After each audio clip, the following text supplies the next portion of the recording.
Hi, chat. Welcome, welcome. Hello, Cosmic. Welcome, Nan Reader. Happy to see you, Will. Sort of need this too.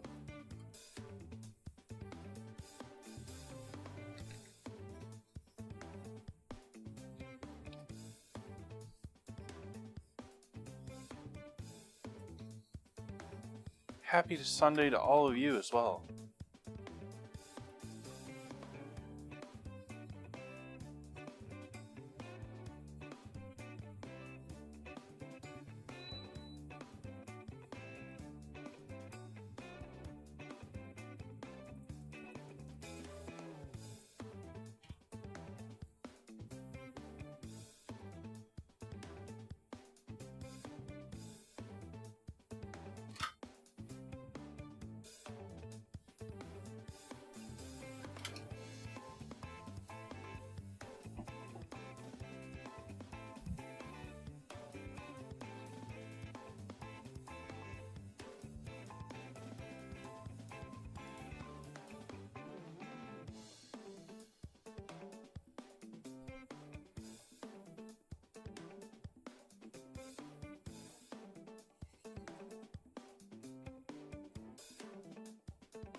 They're doing a lot more beef searing action tonight.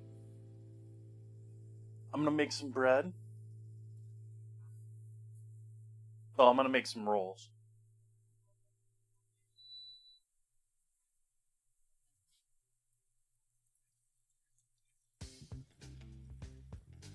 Gonna roast off that pumpkin spitting here on the counter for probably 2 months now.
Apologize if I'm a little quiet. I'm actually just waking up from a nap. I was all busy working and doing all sorts of stuff today and got up to about 3 o'clock. I just hit this wall with, not with me, but with like, I came to this breaking point with everything I was doing. I was like, let's take a nap.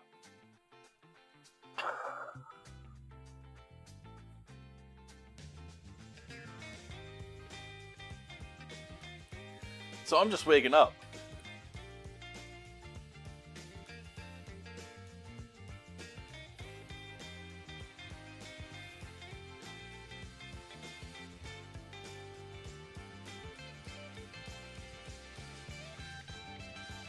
Hopefully everyone else has had a lovely Sunday.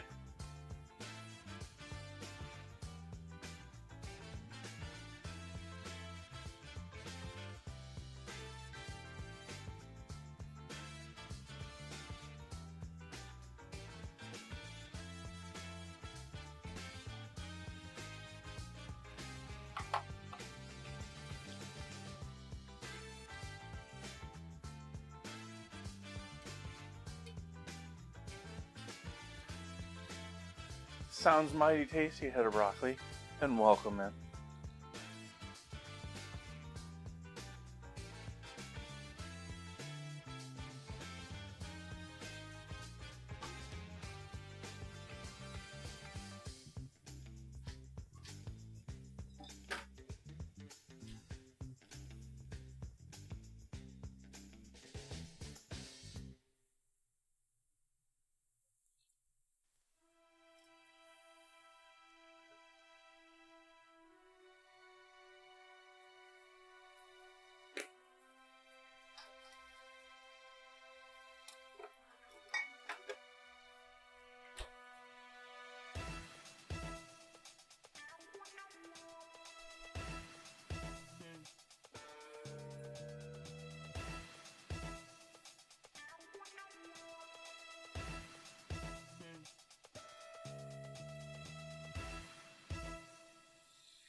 Thank you for joining me, everyone. I hope you've had a lovely Sunday. Cheers.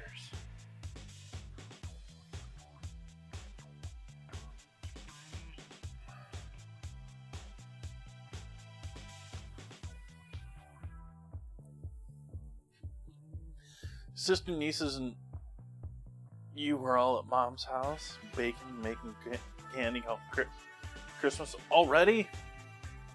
Like, I know you talked last year about all the cookie making and the stuff like that, but already?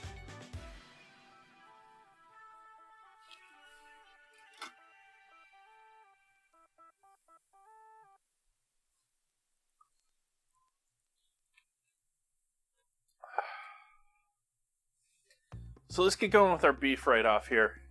We need to get searing this so that we can get cooking.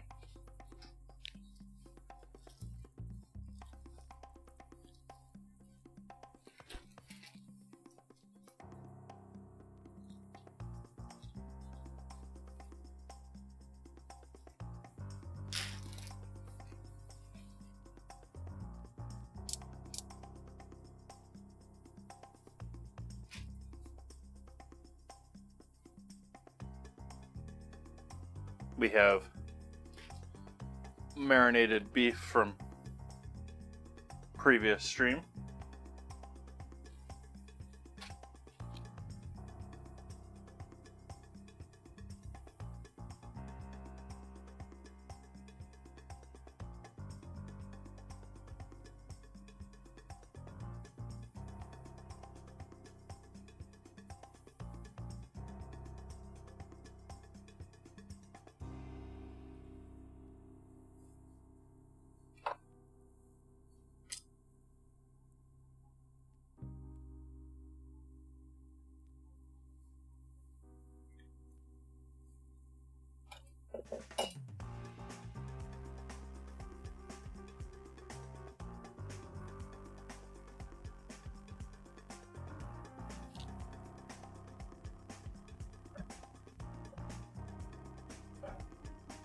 Should probably get our oven preheating here too.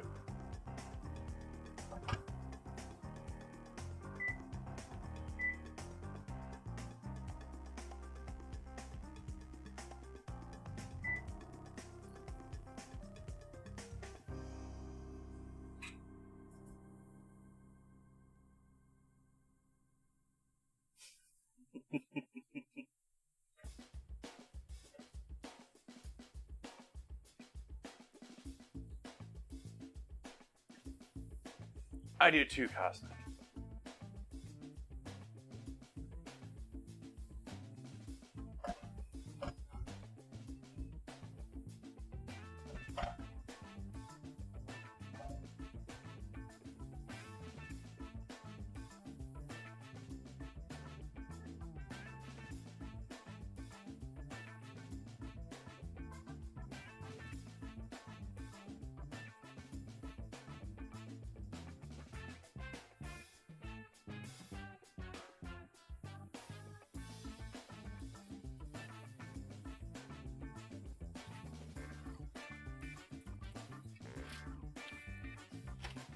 I could find all sorts of uses for sirloin tips.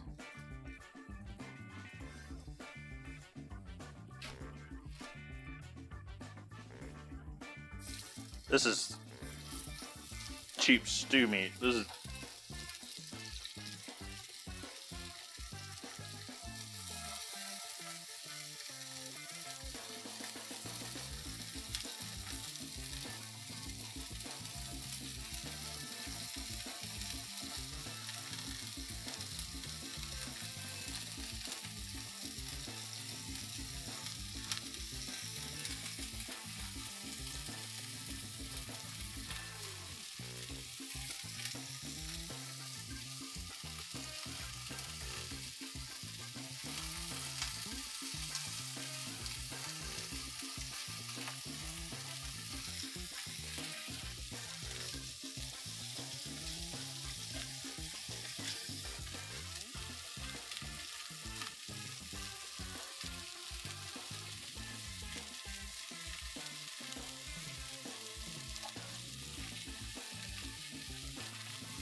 Oh, Windows. I'm shaking my head at Windows. Do you want to turn off notifications for Discord? I have all of them. Like, I have notifications on Discord back there, which is why I mute the computer back there during stream.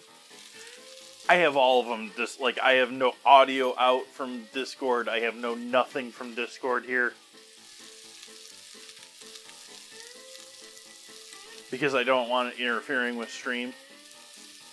And still, I have Windows prompting me.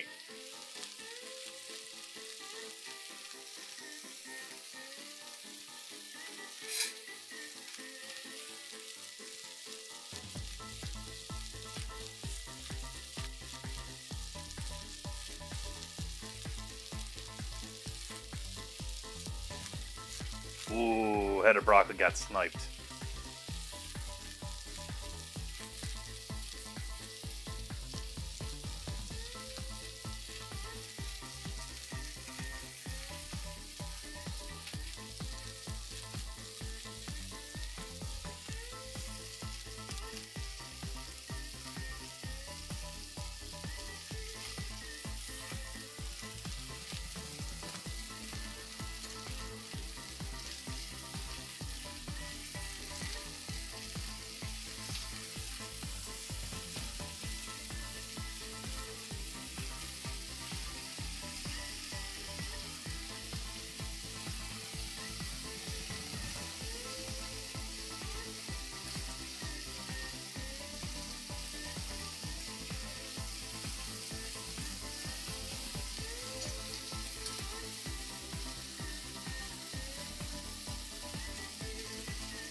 Turning the pan to better try and... Actually, I think I should probably change it on OBS. Actually, switch to the camera.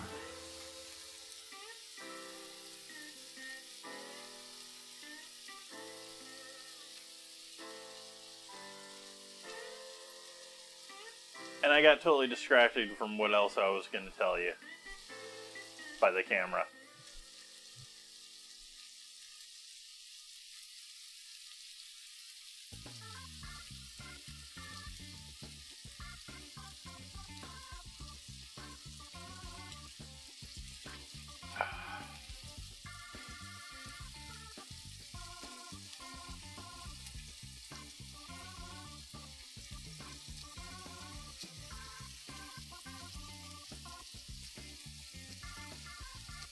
But this is definitely the hotter side. You can see there was more moisture being let out by the beef. There is still some up there.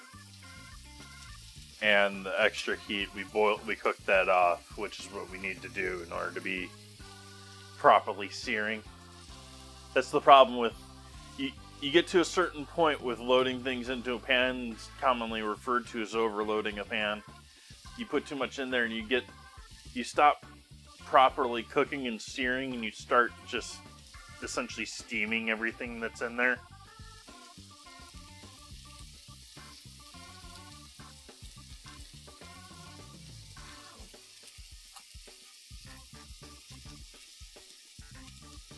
You switch from a dry environment to one where there's more moisture than the stove can remove.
You might be worried about the raw meat touching the cooked meat here.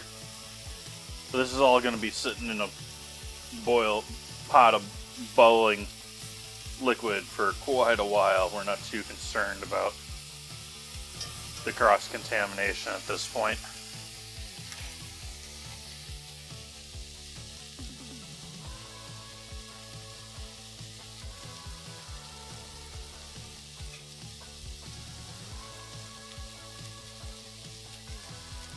It's good for layering your flavors too. Like, you're never really gonna get all the fond out of the pan, so you might as well just build your dish in it.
So it's time to see this little guy go.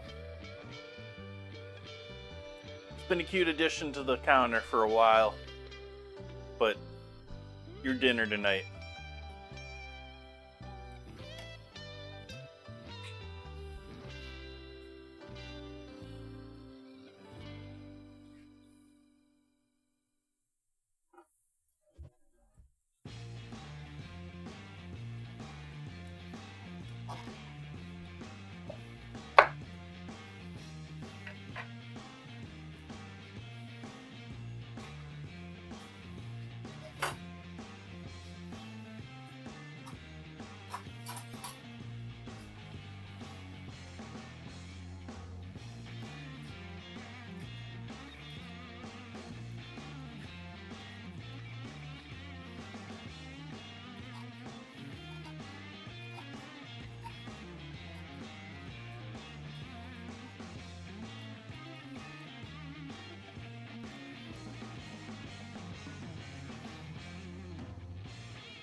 That's one thing.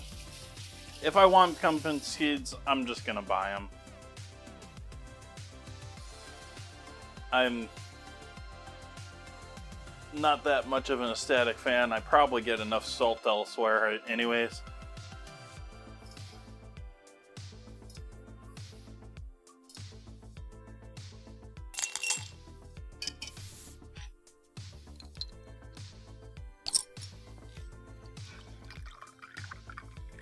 Nan Reader, thank you for the resub.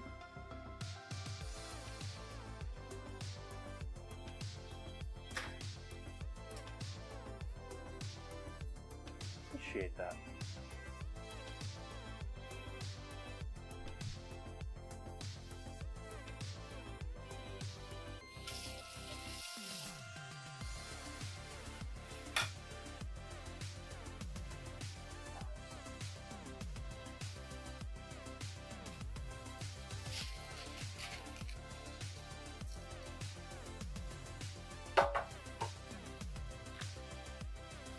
Going to spray the insides of these pumpkin halves with olive oil.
Salt's gonna help them roast. I was debating not seasoning them at all until they got done cooking, but we should throw some salt on them now.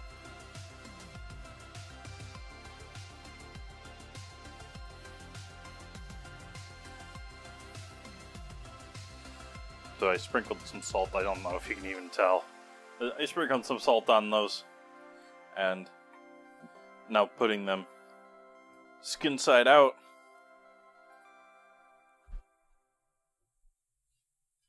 Or cut side down in the pan. And into the oven.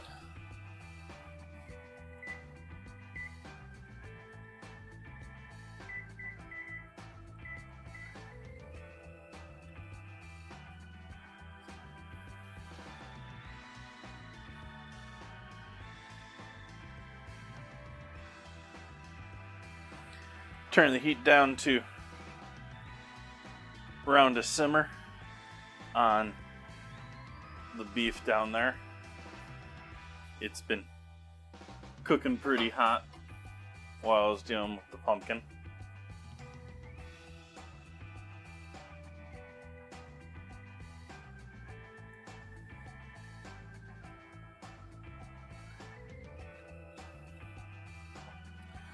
On to bread.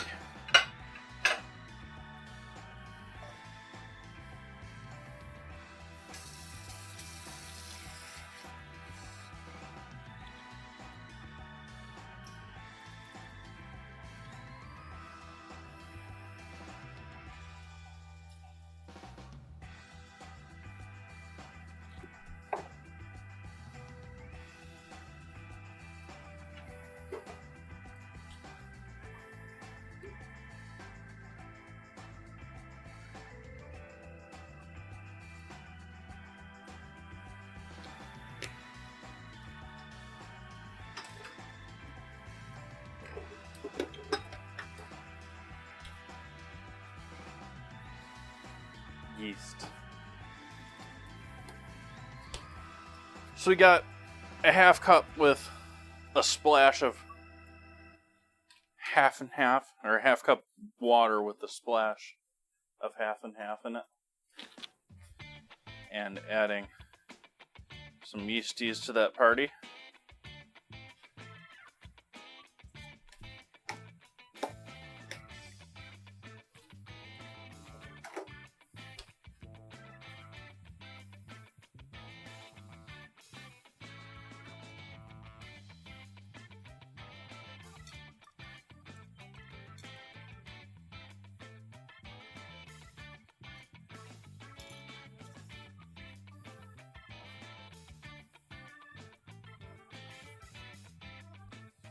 A little bit larger of a bowl.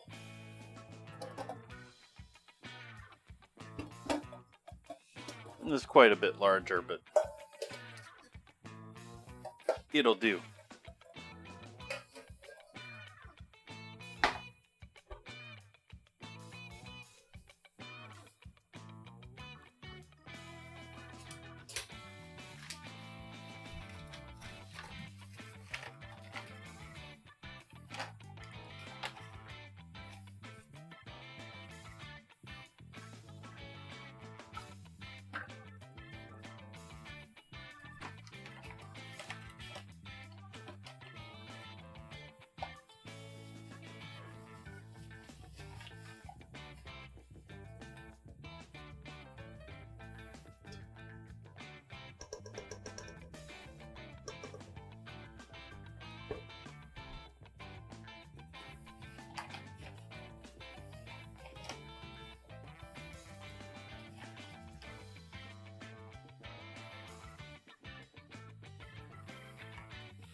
Ooh, too cold there.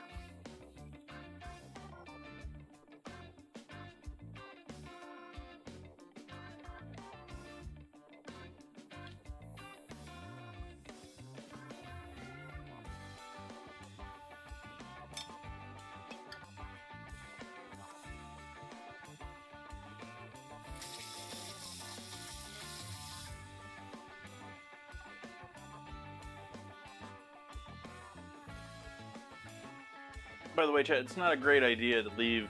I left the metal spoon in there with the yeast and the water.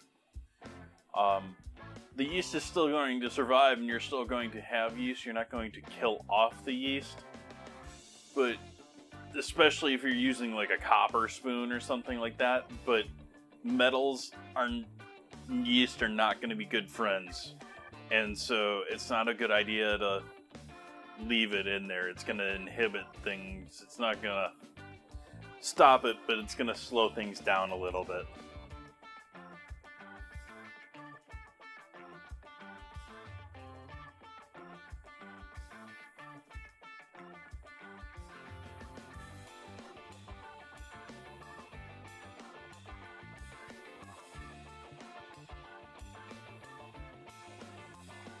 Well, I'm definitely doing much the same here with the pumpkin, but that's because I'm roasting the pumpkin down there and then going to toss the roasted pumpkin pieces in the stew.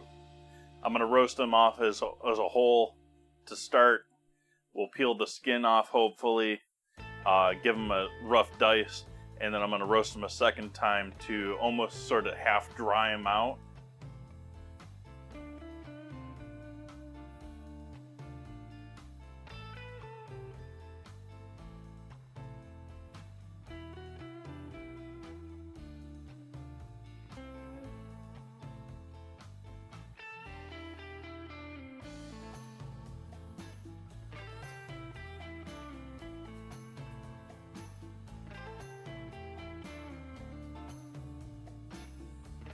Should I flavor my rolls with anything tonight, chat?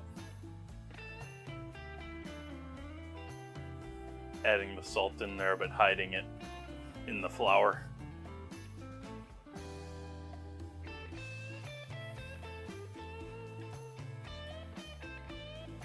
I don't got a ton of herbs or anything in the house right now to add for flavoring.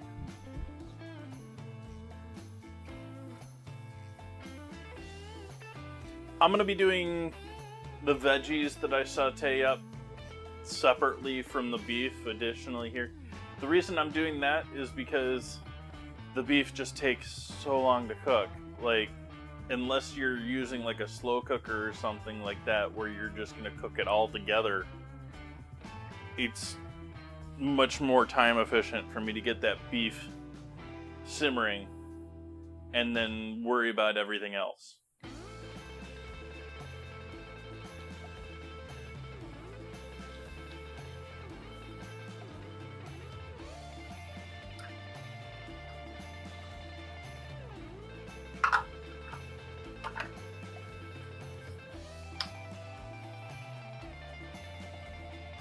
I'm sorry, Coffee. I'm not feeling you tonight.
I'm curious. Well, it feels still decently warm.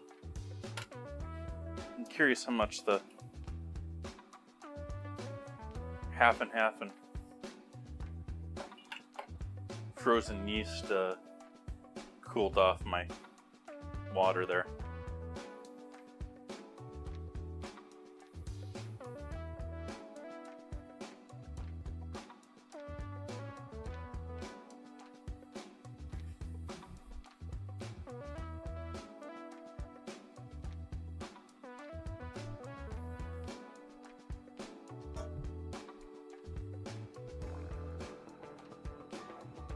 Not very exciting yeast wake up tonight, is it?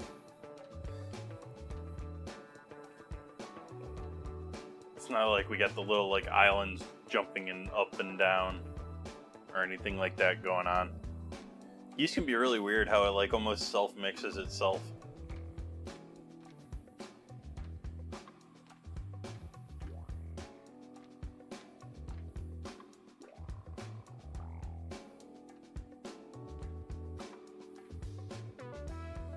They actually help mix meads and some other things together. Like, if you think about it, like meads, you typically have a lot of honey. And sure, you'll mix it up a bunch when you get started with your batch of making a mead. But if you're gonna let it sit, that honey's gonna let it's gonna settle. And it does too a little bit, but doing this action of feasting to the point that it's basically drunken asleep and cycles up and down because of the sugar content. And so they sort of stir up the whole batch going between, feast and famine.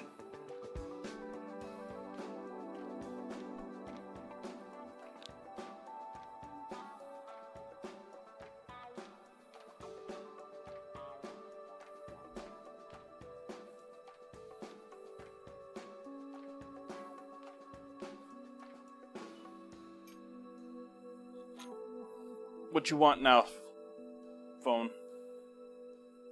What you complain about now?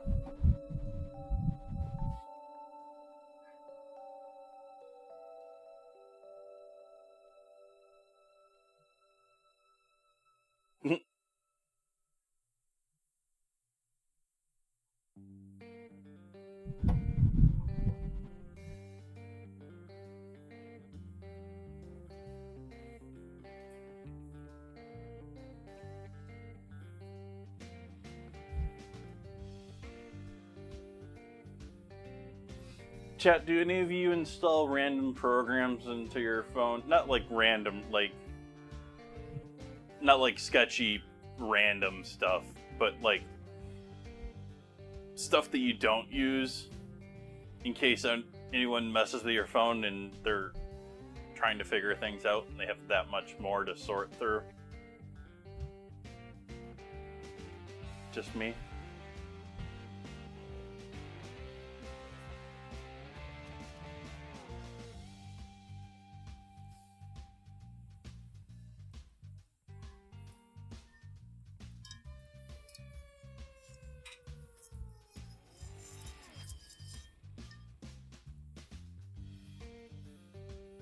What's with these 140 eBay notifications? That must be something important. He must use that a lot.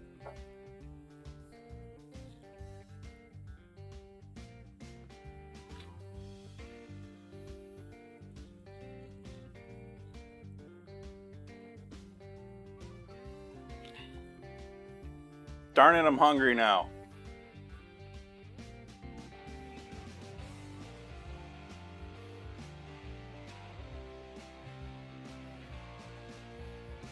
Are you making like caramel apple tarts?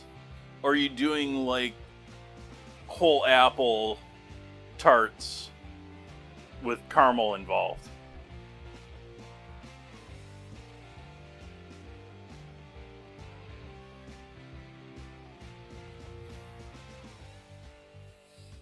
This yeast has not been very impressive.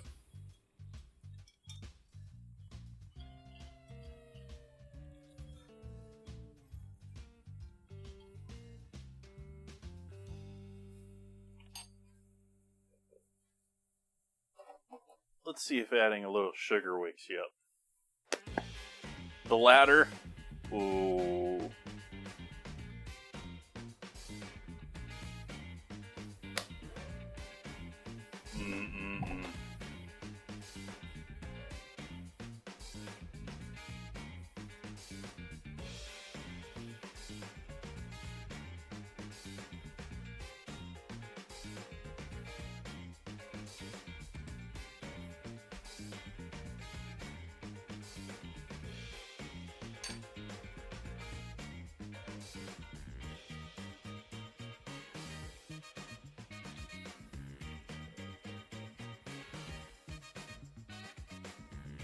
Yeah, let's hope the sugar wakes it up a little bit here. We'll give it 1 or 2 more minutes. We've got it with the beef and pumpkin, and well, actually the pumpkin's gonna be ready well ahead of time. But that frees up the oven for the bread later.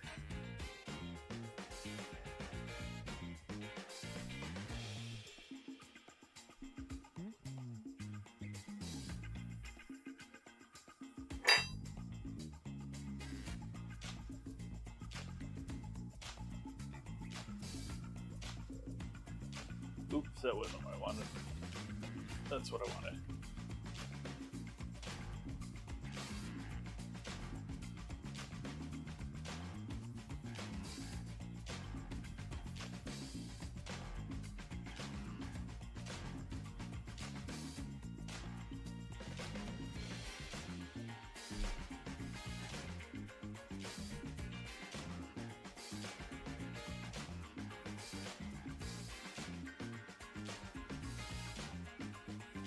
Alright, I'm tired of waiting. I'm seeing ripple. You can see ripples there. And pull it up, you can see the phone ripples going on there.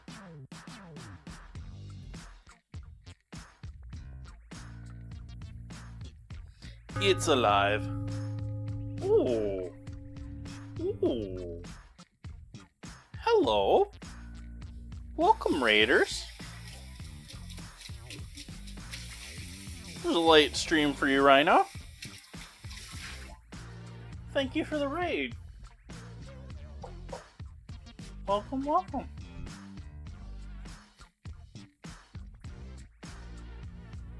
Thank you for joining us.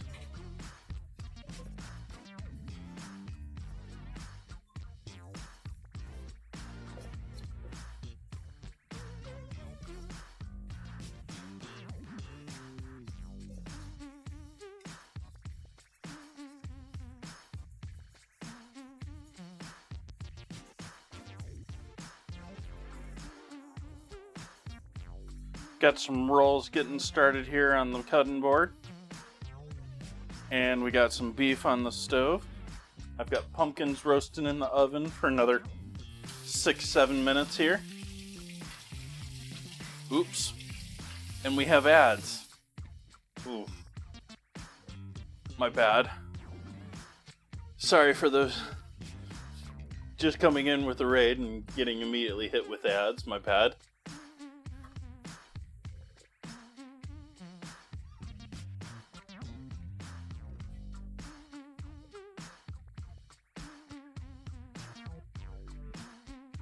Yeah, there's so many of them, Head of Broccoli. And like that's half of the game what yeast you produce, because they produce completely. You can put two different yeasts in the same batch of ingredients, you know, the same wort, and completely different stuff.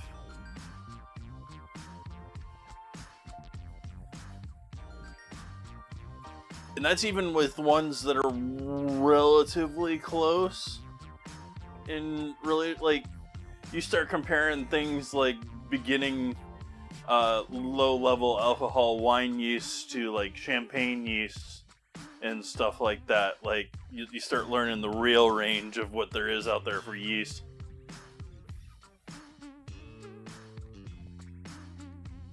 And I have no clue, like, bread yeast is, like, completely different from all of them, too.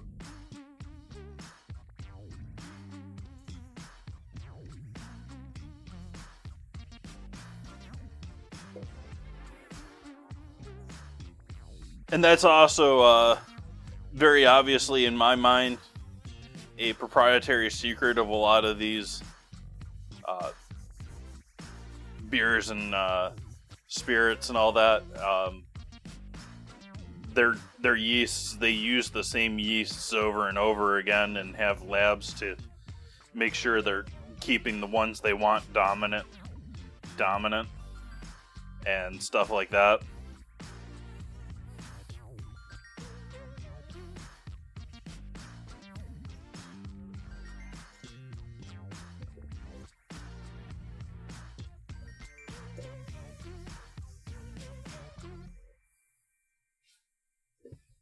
I think I'm going to use a little dust and flour on the cutting board before I try and knead this.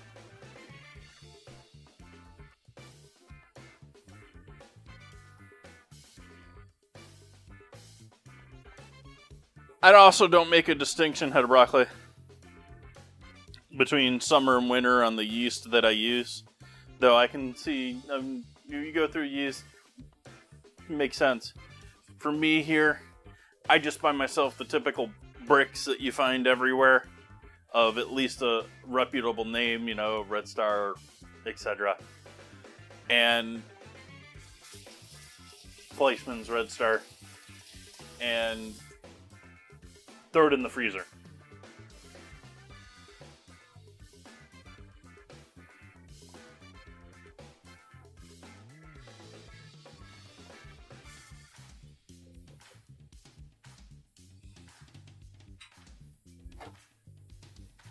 Get another 3 minutes on the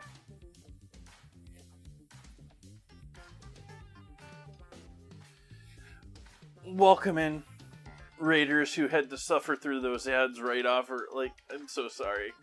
I roll 3 minutes every hour, and timing was just off. So sorry for that. Welcome in, everyone. Hello, I'm Jason. I stream here on Twitch 4 nights a week. Thank you so much for that raid, Rhino. Hopefully the Pottery Dojo has been well as of late.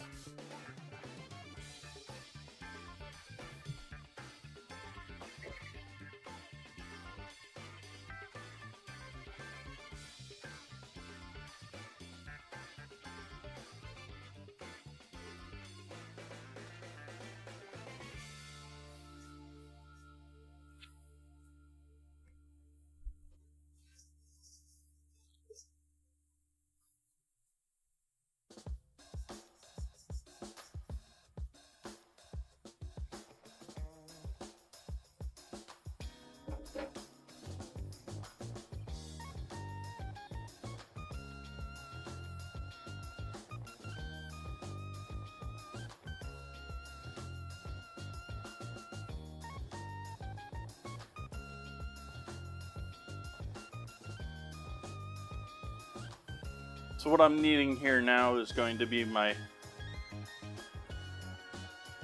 dinner rolls for tonight.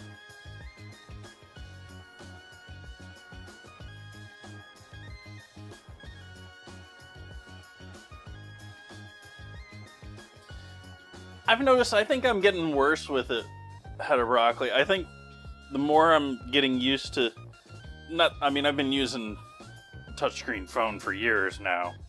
But I mean, the more I'm getting used to it and the more that it becomes the regular, I'm messing up more on my standard typing.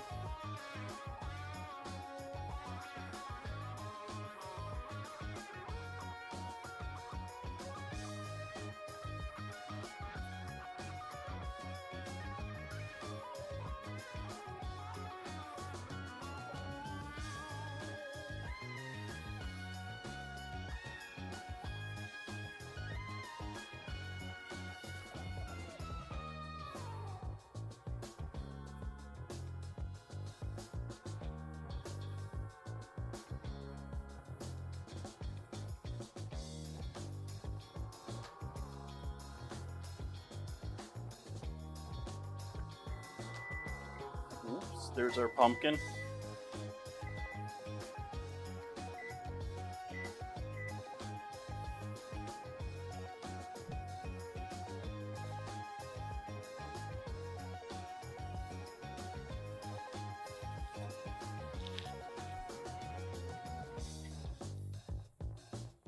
I'm going to give those a little bit longer. Little bit longer.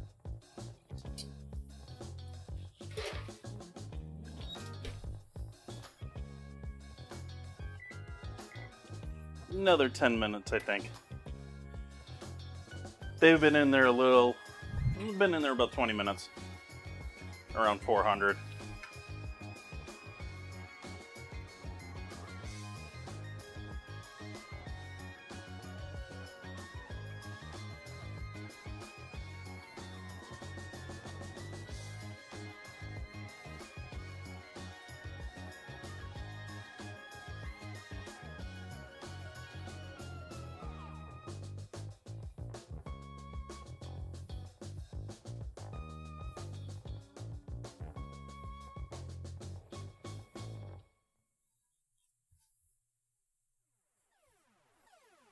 I probably overcooked mine.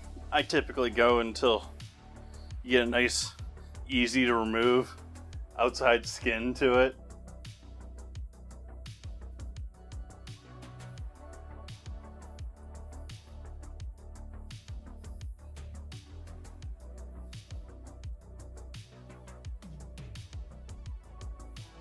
Okay, I'm happy with where this dough is. And so I am going to ball it. I'm doing if anyone's curious what I'm doing when I'm doing this, is I'm slowly pinching the bottom of the, well, stretching the rest of it. I'm essentially using the friction of the board and pushing it against it to help seal and fold the bottom. So it's as if we're continually pulling that dough ball more and more taut.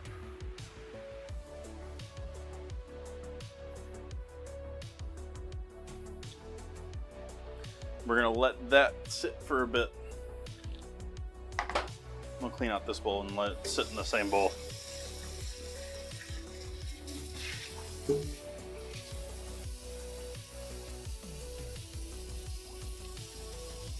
Dry flour is always so much of a pain to clean up.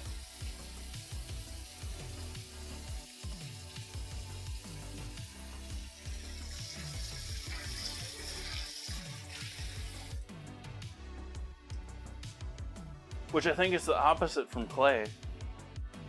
Clay, it's probably better just let it dry and just let it flake off.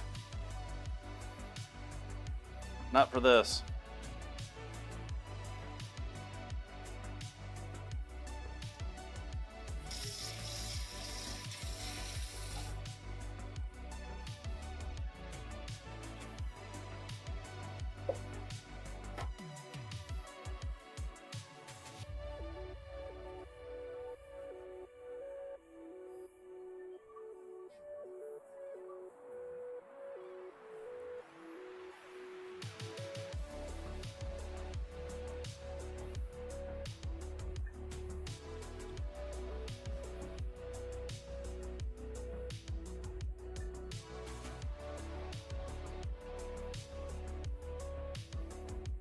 Sneak a bunch of baking soda in it.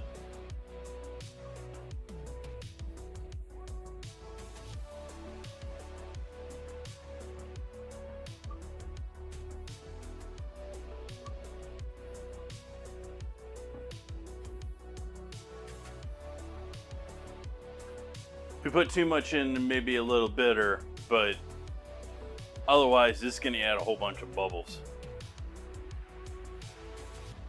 So we're going to allow this to hang out and rest and relax and hopefully poof up a bit. I'm going to put it over on the stove so that it gets a little warm from the oven.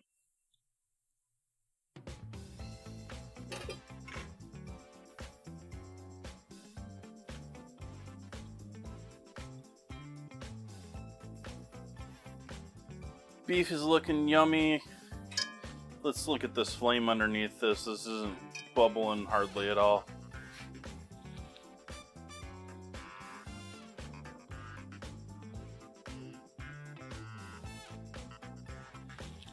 Turn that up a little bit. Okay, pumpkin, we got another 5 minutes on.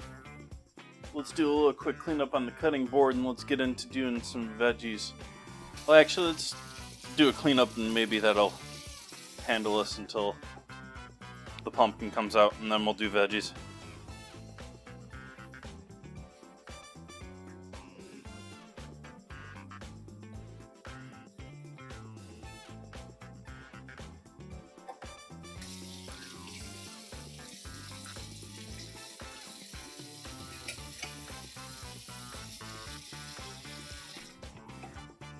I hyped up the idea of doing some baby potatoes with tonight's stew. And I do have the baby potatoes, but with the bread. And it's sort of hard to do roasted baby potatoes and bread at the same time. I can, they're 400 degrees both at the same time.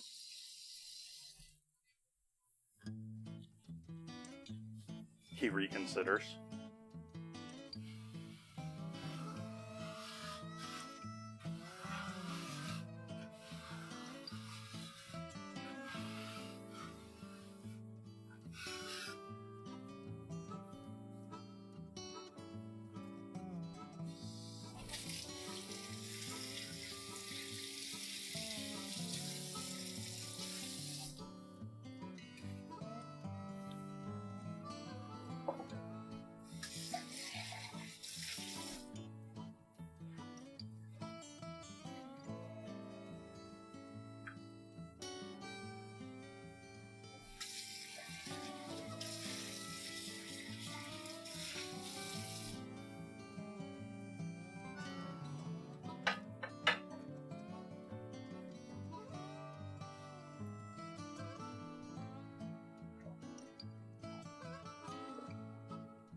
Tabasco?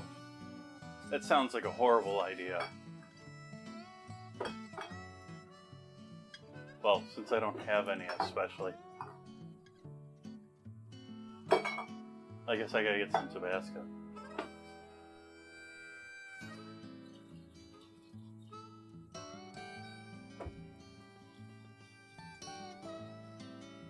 Hot sauce? That's a horrible idea.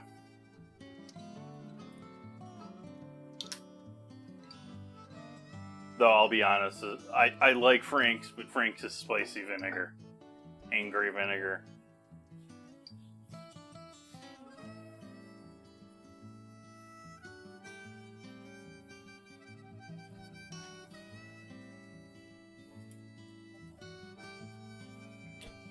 We already had some in the marinade. We put in some more Worcestershire and a touch more soy.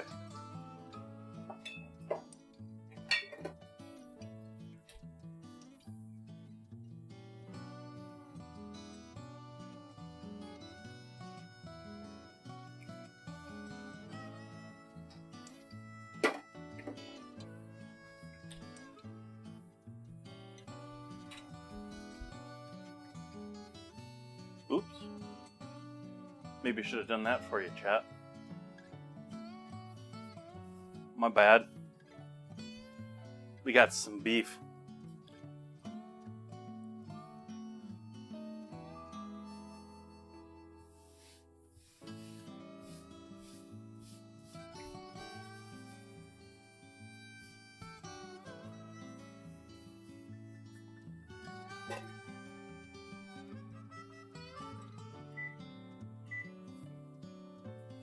Turn the timer off on this pumpkin because we're just going to pull this out.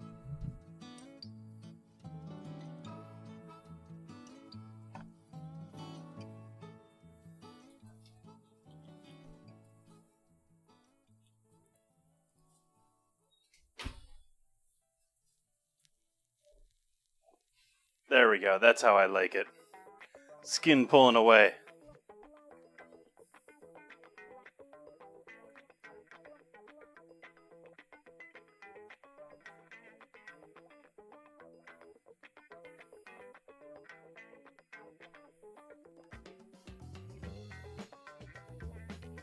I've gone in and out of love with Tabasco over the years. In general, I go for Frank's, but it's not super hot. Reese Cup, welcome in. You gotta type exclamation mark scramble to join into the round each round. At least for now. Maybe one day I'll be done coding.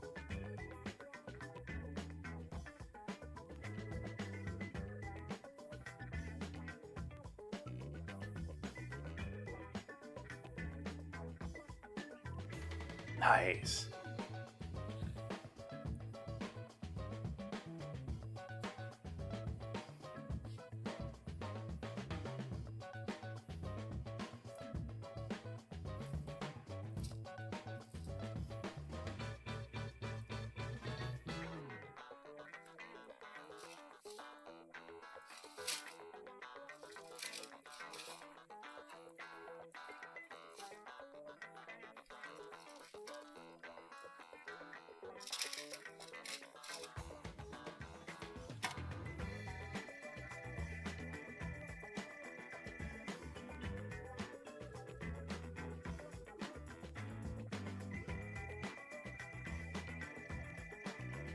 There's lots of steam here, that's why I'm being so guarded and using the tweezers.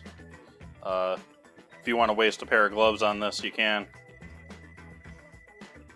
You want to wait another minute or two before doing this, you can.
I use it in all sorts of stuff, but I never use it like by itself.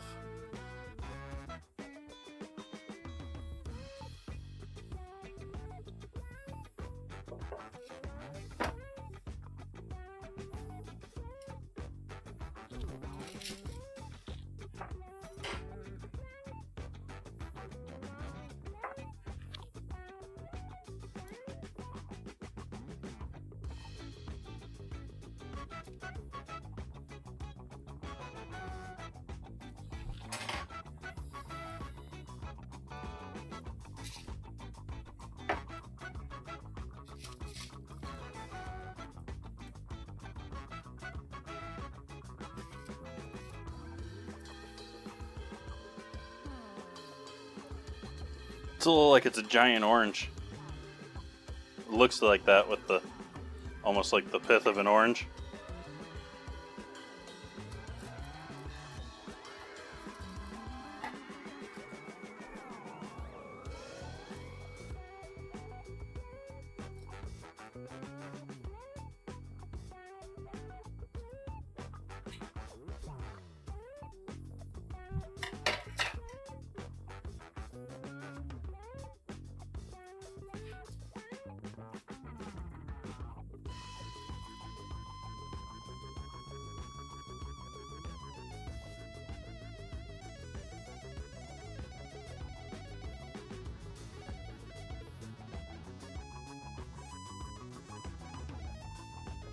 We got plenty of pumpkin here, and I'm getting tired of fussing.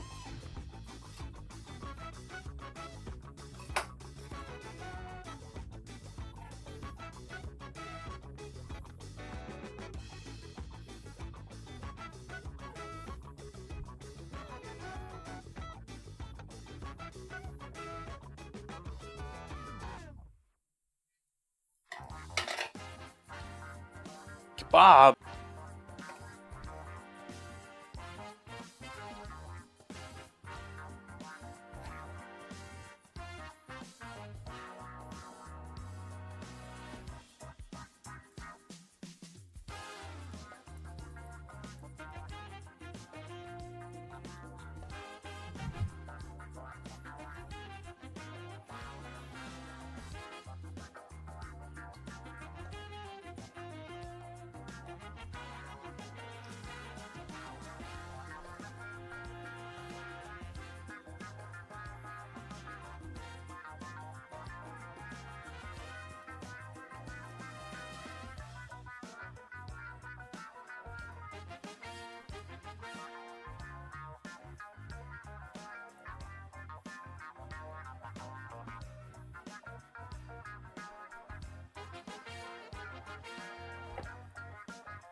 kebabs are fun for a party. They're like so much a part of some other parts of the world that I don't hardly even know. Like they're sort of a street food staple. So like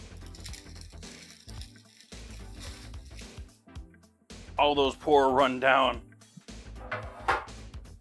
areas of the world where the most important impressive thing they have is their street food.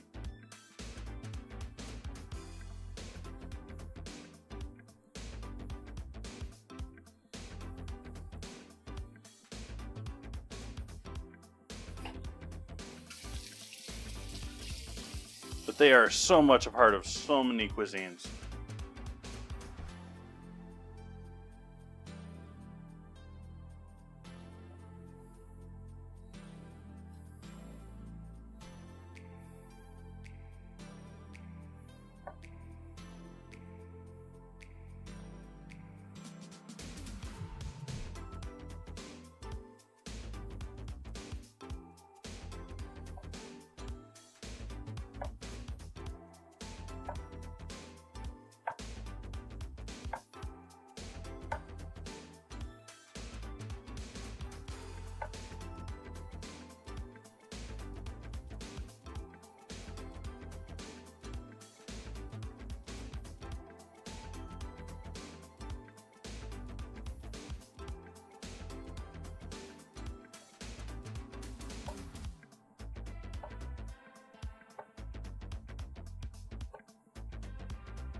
There we have our roast pumpkin.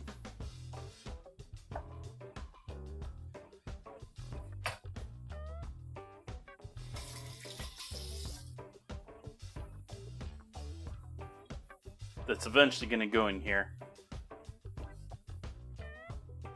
But for now, that's going to go into a bowl. I was debating throwing that in there a second time to dry it out, but those are... I've dealt with squash before and had it be decently roasted and cooked through, and you just take the skin off and it just loses that much more moisture. And this doesn't seem to be, like, it's not perfectly dry, but it's more like tacky dry, which perfectly fine.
all three of these are carrots.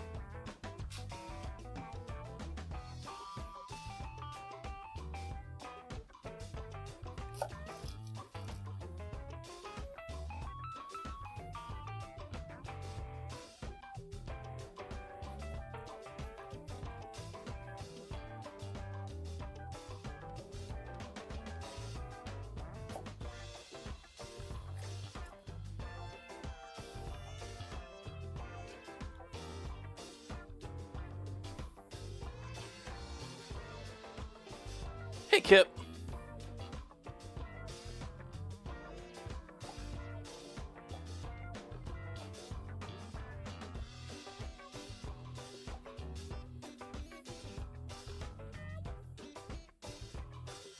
Welcome in. How you been? Happy Monday to you.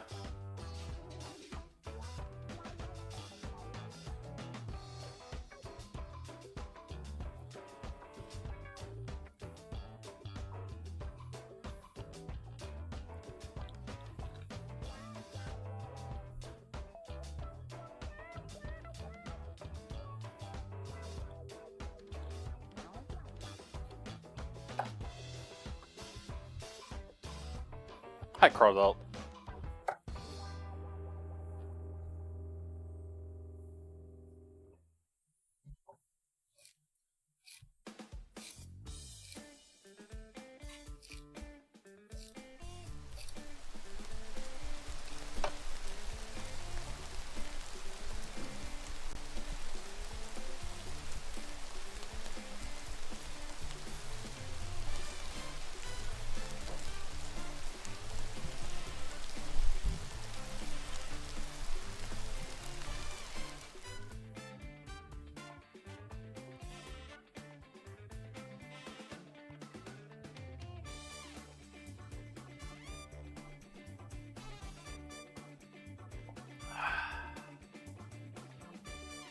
Cheers, folks.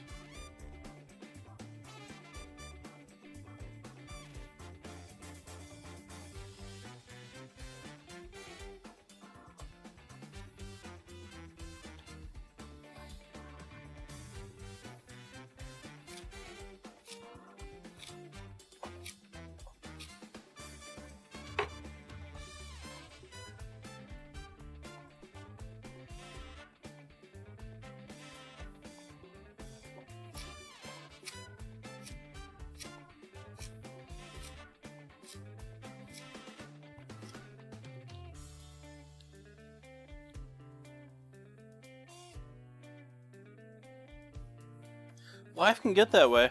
Hopefully it's been good.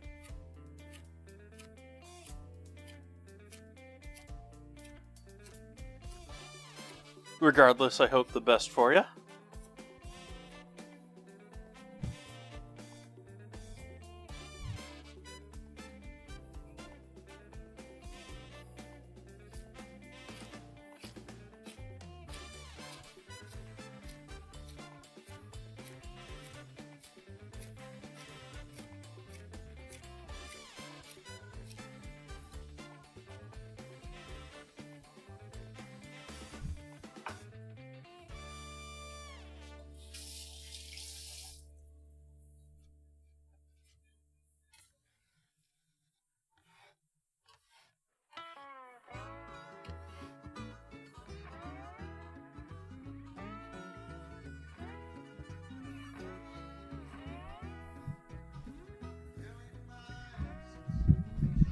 I think I'm going for red onion.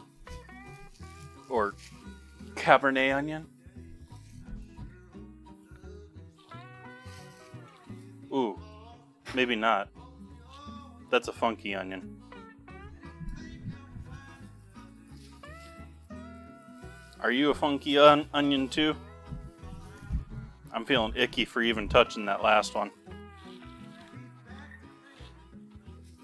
Should have known better than buy onions there. Their onions there are always moldy if you keep them more than a day or two.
Instrumental music, chat.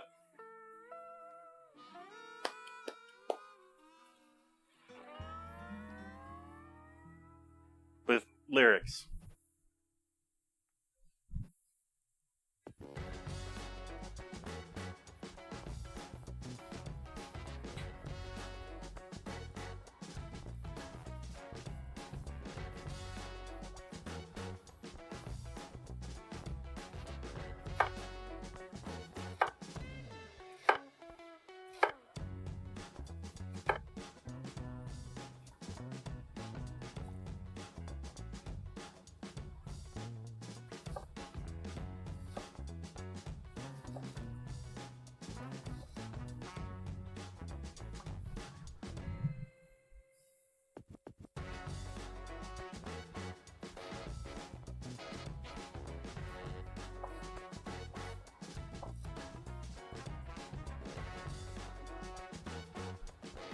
You think my song will get extra clicks if I put an instrumental too?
Alright, so we're going to move this loveliness on the stove. Oh, you're not seeing what's on the stove right now. We're going to move the beef into the back.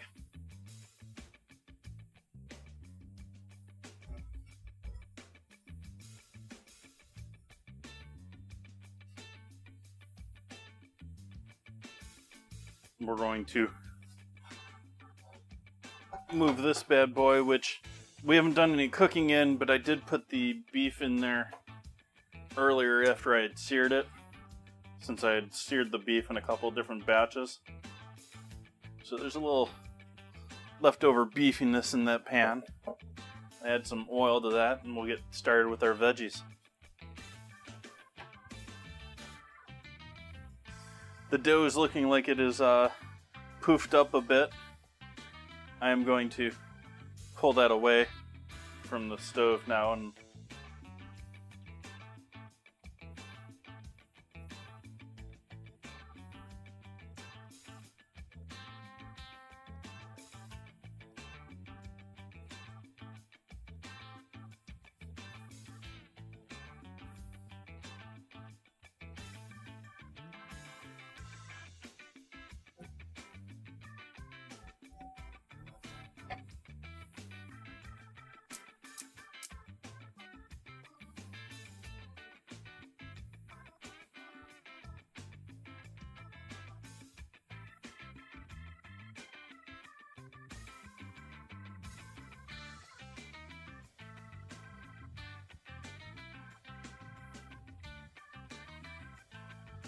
chat's all getting in on the scramble fun tonight.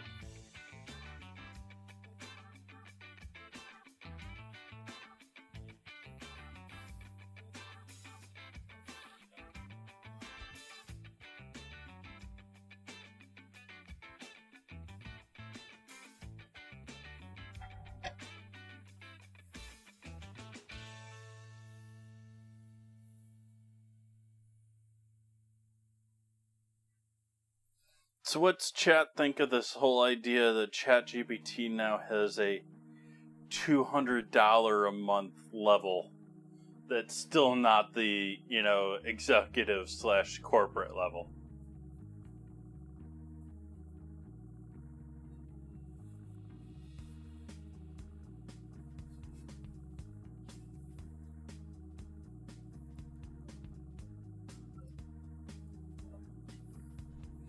in a world where you could spend 2-3 grand, put it together a decent system, and have your own.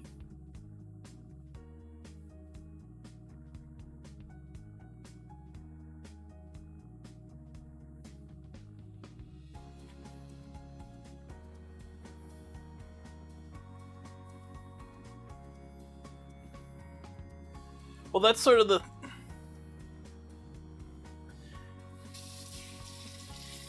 It's not so much that we're being forced onto... Well, that is the way to put it.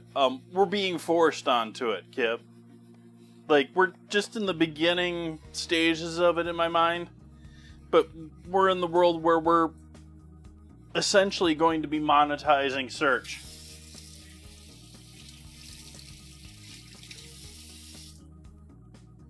And so this is the next development where they sit there and market it to us that it can do all these wonderful things, but if you ever try and get it to do any of these wonderful, marvelous things, it'll sit there and spin its wheels for months.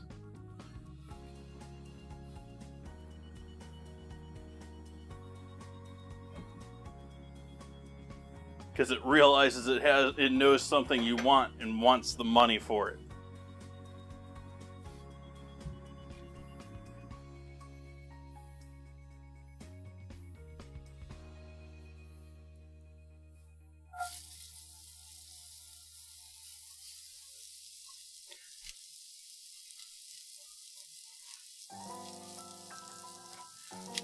I don't know, I guess I'm going to have to hear from someone that's more into it than I am.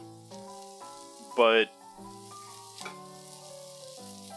I don't see how the investment in that trumps. The only way that works is they've already got they've already won the brand game. Because anyone who's going to be serious about an LLM is probably going to be going to Hugging Face.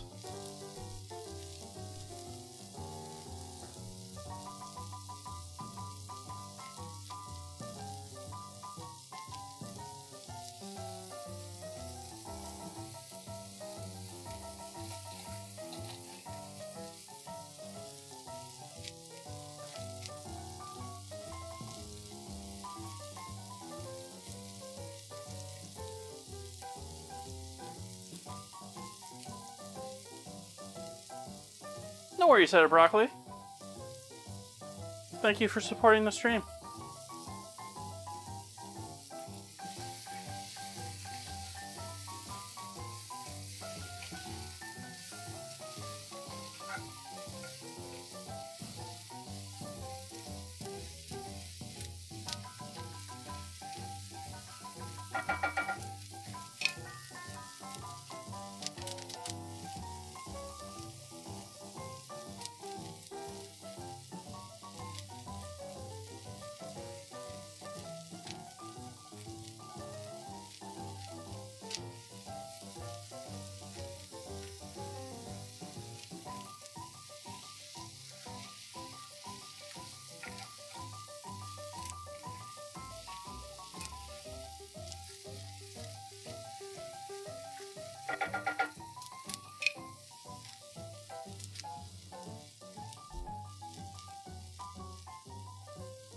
Adding our carrots in there now.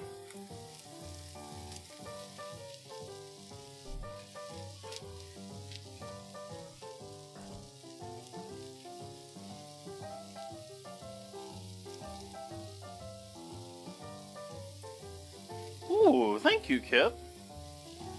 Let me check. My alerts have been a little funky lately with stuff.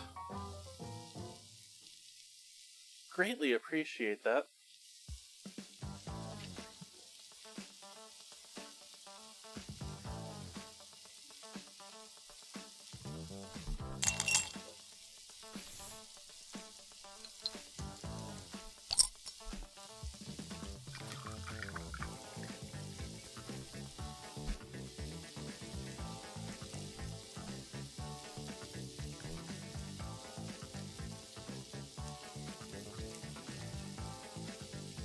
Just resubbed.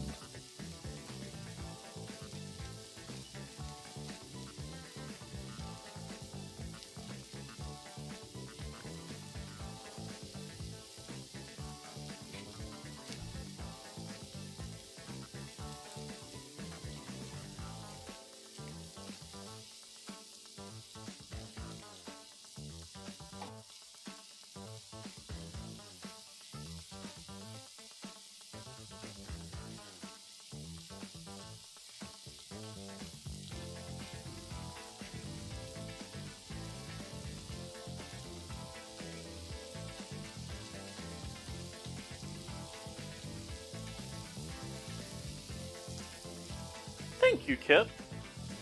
Much appreciated.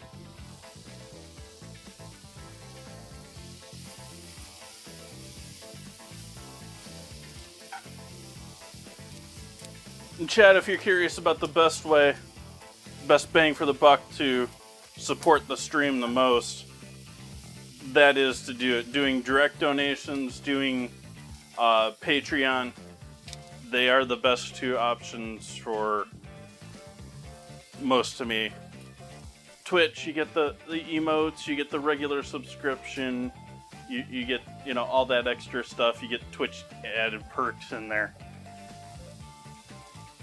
So appreciate all of you helping me out. Thank you.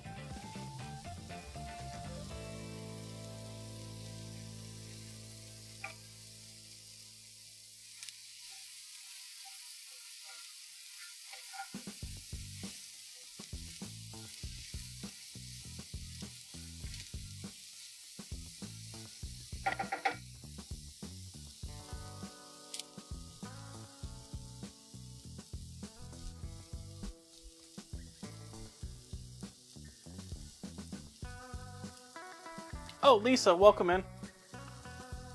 The scramble's a little bit wonky. You gotta type !scramble for each round in order to join in.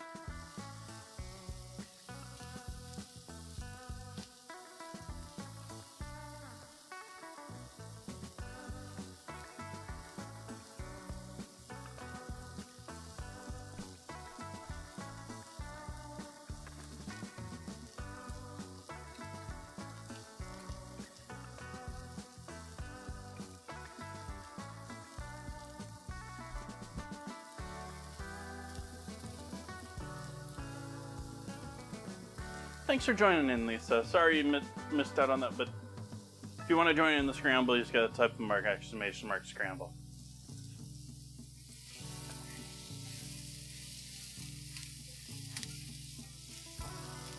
I hope to fix that. I keep promising that. I'm sorry, chat.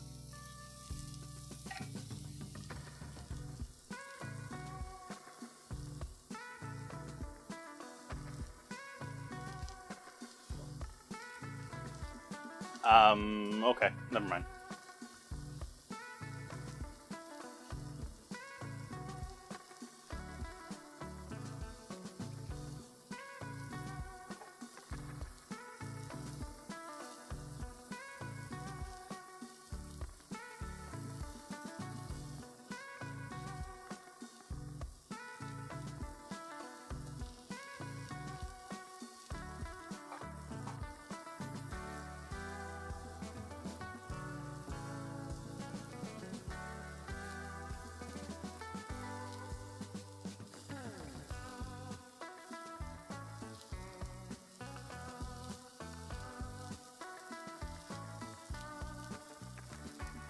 I think I'm just gonna toss that.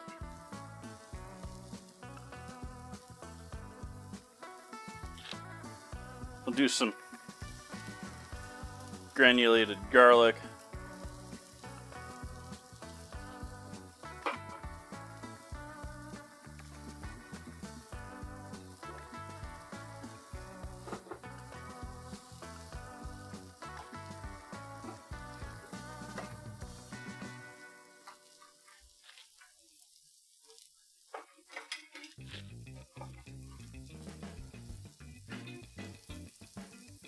Some fresh grated nutmeg.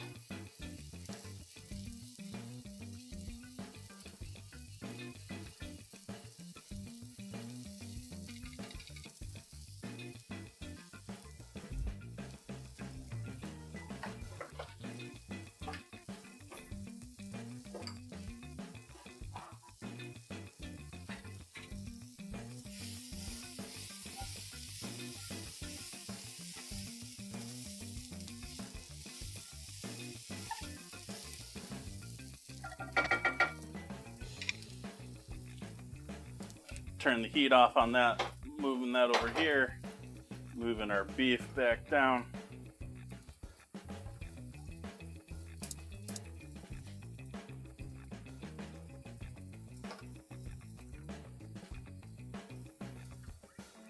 And adding our veggies into the beef.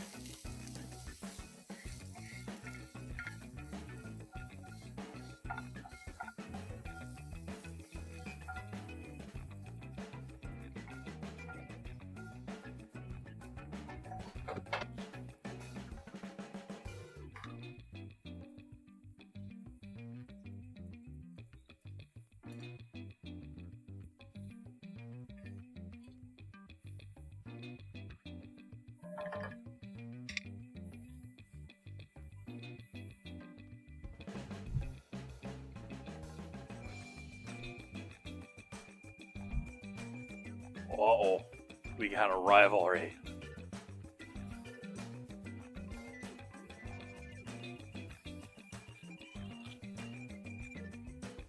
Ugh.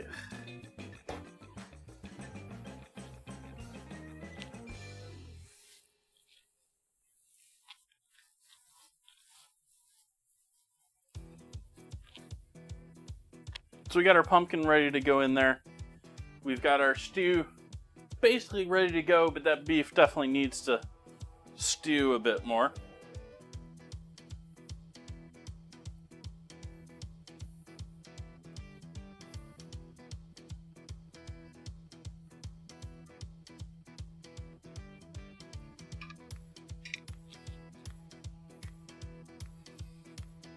Rolls.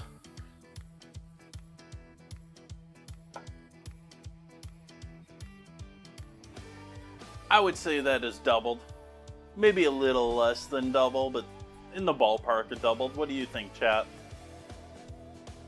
You think that's grown?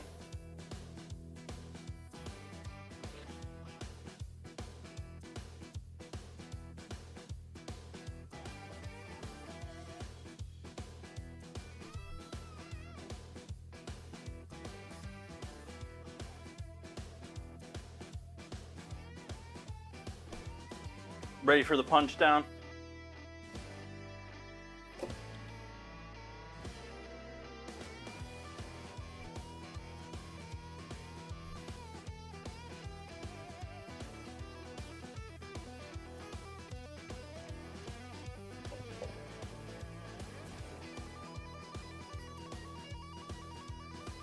I didn't oil the bowl, so it's stuck a little bit.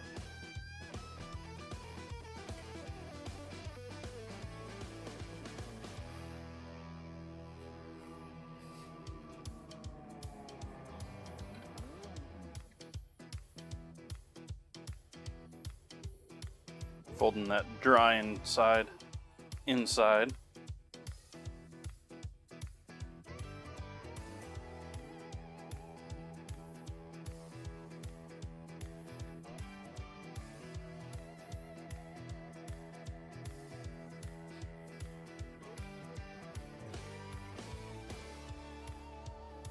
Again, drawing, tightening it, and somewhat sealing the bottom there.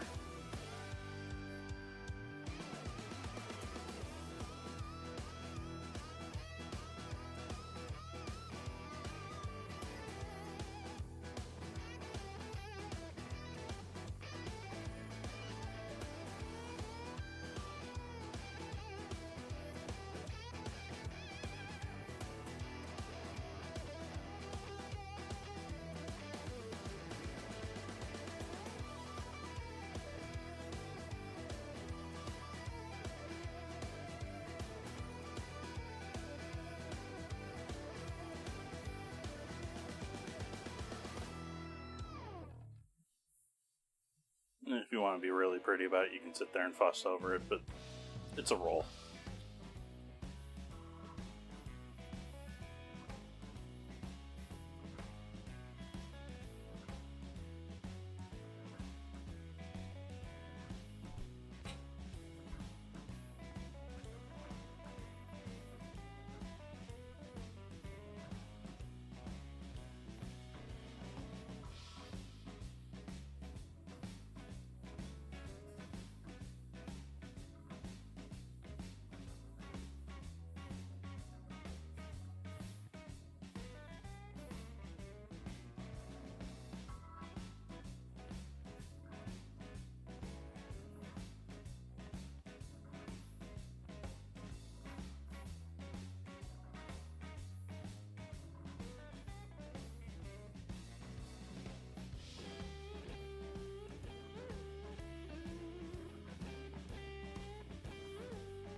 Quit talking about crawled out like that.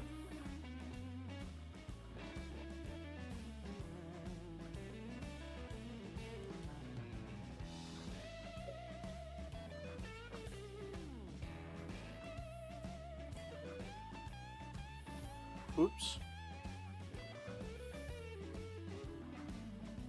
I'm squirting my beefy juices all over the place. Touch more salt in there.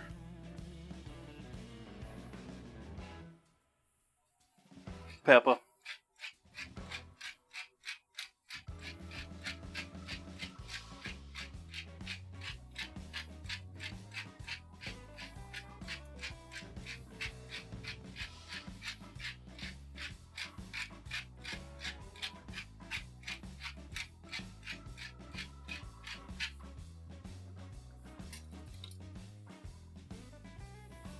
Leaning heavy into that pepper nutmeg sort of area with the season tonight.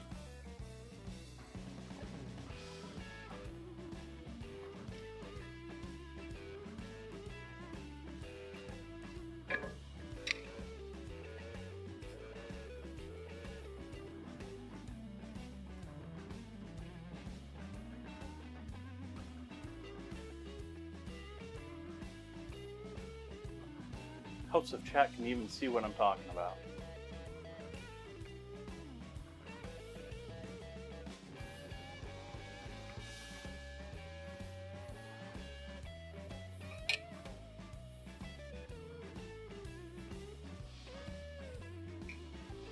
So now I'm going to take our dough balls, parchment,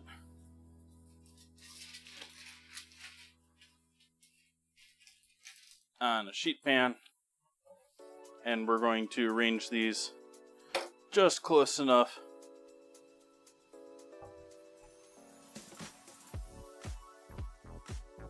that I believe when they grow and poof, they will touch each other. Just a little bit of a kiss between our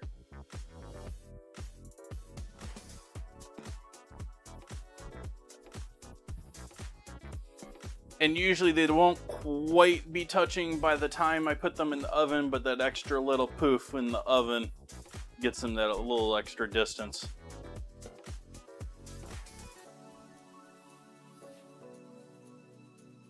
I might be pushing it today. Might be a little wide on that spacing. I don't know.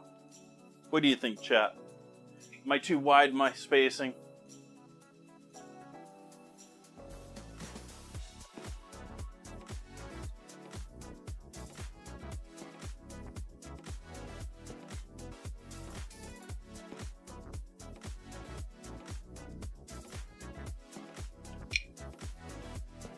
Is my gap too wide?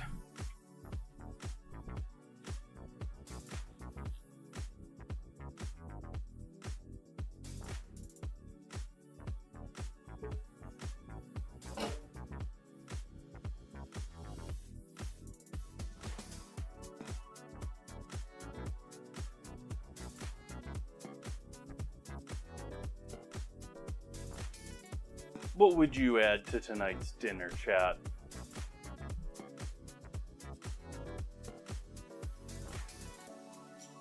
I know, yourselves, right?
Hey, Nicole.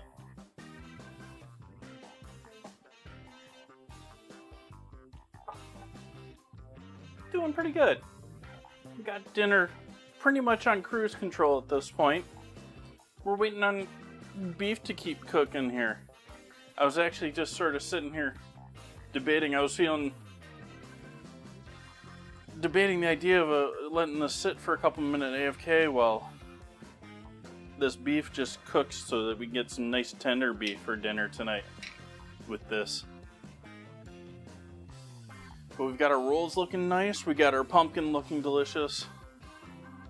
Stew is looking spot on. Can maybe add a little more liquid and thicken it up.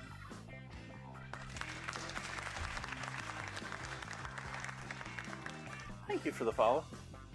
I think I am going to do that. I am going to add a bit more water. For anyone just joining in, hello. I'm doing a pumpkin and beef stew tonight. We've got our pumpkin already roasted, and I'm going to add that in sort of last thing, just long enough to rewarm this up.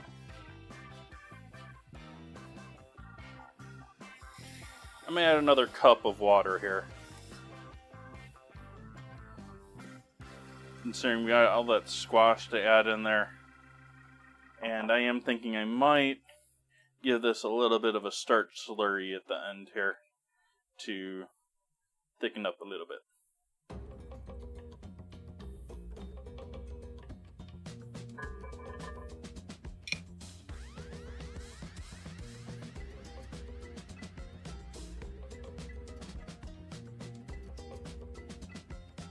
Nice.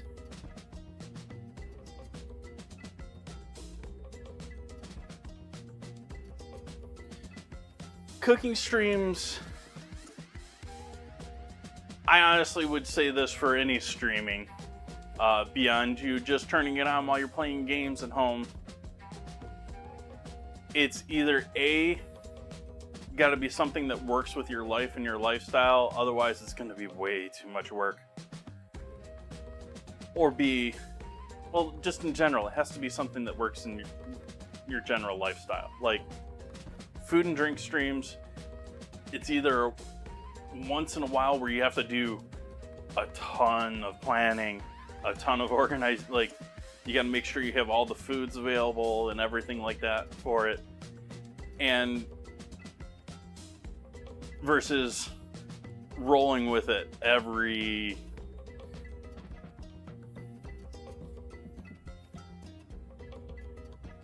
but I welcome cooking streams. The more the merrier. The rising tide lifts all boats.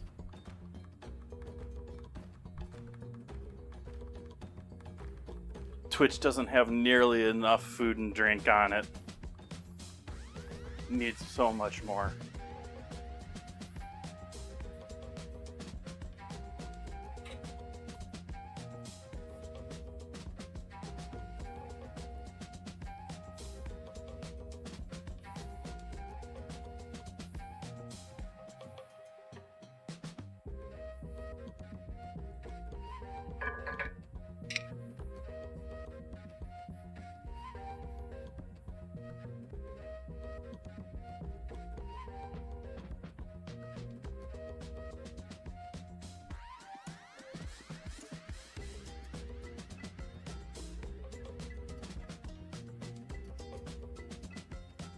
Yeah, it's probably not a bad plan, Head of Broccoli.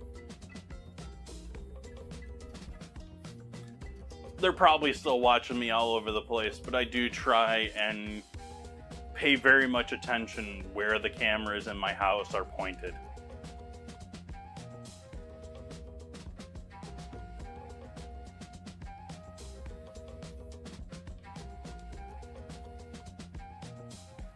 Nicole, I would say that's largely because the only ones that Twitch, you're starting with a foundation of being a gaming community, and the gaming community that started Twitch was to begin with, very anti-IRL, anti-food and drink, anti-food arts and crafts. This is our gaming site, and I can respect that, but it's not that anymore. And so it's had that basis and that beginning culture that is not the place for that. And so advertising, all the features, all of that stuff has been almost more parodying the idea of legitimate food and drink streams on Twitch. Like, you have Food Beast doing stupid, ridiculous food instead of, like, this is, to me, what streaming should be, like, this is my life, this is what I'm doing, I'm recording it, it's an everyday, regular thing.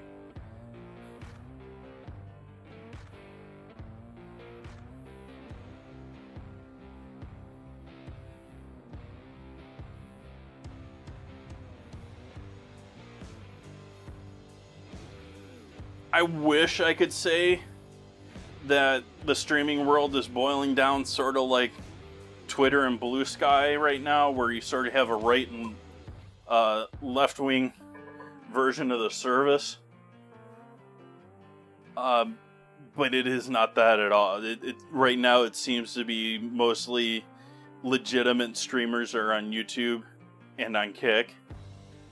And the ones that get kicked off of Kick and are making big money go on Kick. And then the ones that, even beyond that are getting arrested in Korea, they're off in Rumble.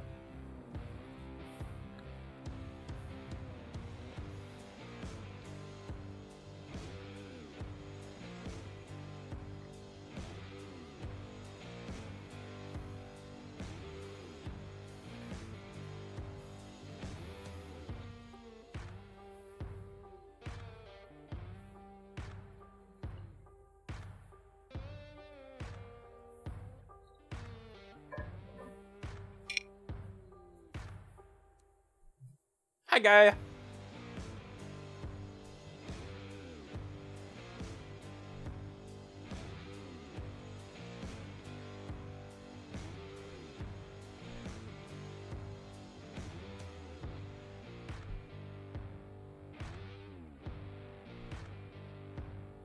Yeah, Nicole, but what I'm saying is the culture and everything coming from it's been sort of fighting an uphill battle the entire way.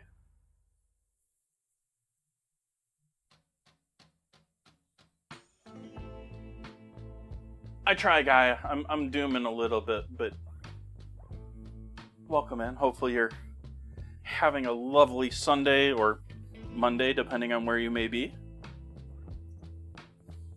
We're chilling and coasting right now.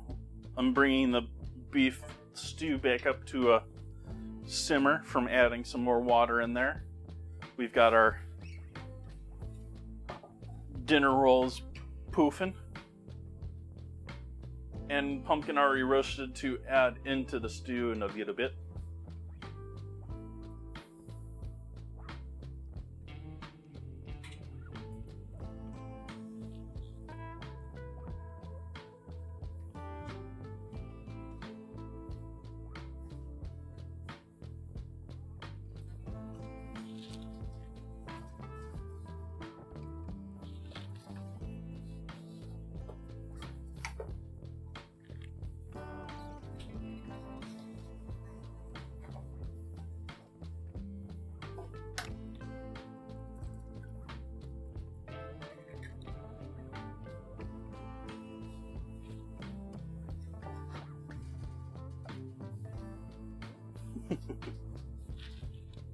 I appreciate that, guy.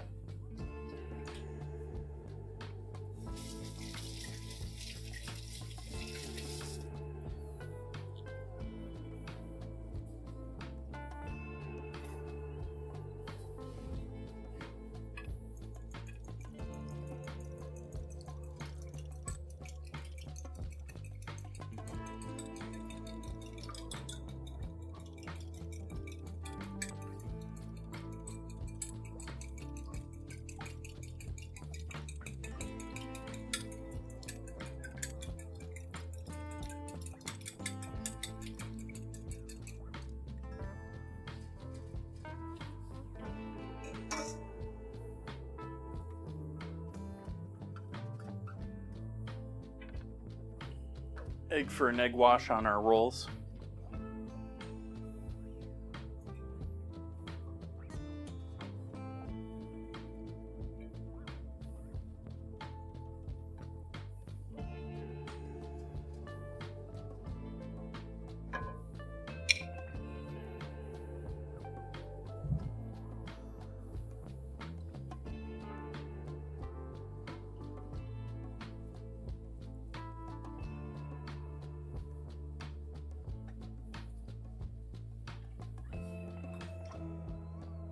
What was that?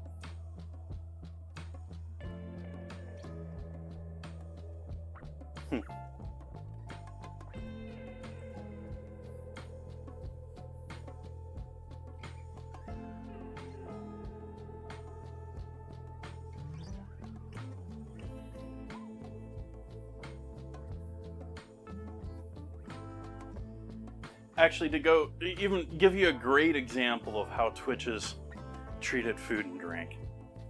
TwitchCon, this past TwitchCon, they had 2 classroom plus size areas set up for meet and greets the entire time. The entire convention, they were both booked the entire time with, hey, it's this group, let's come and meet and greet and get together. The only meet and greet I heard about for food and drink on Twitch was a couple blocks away.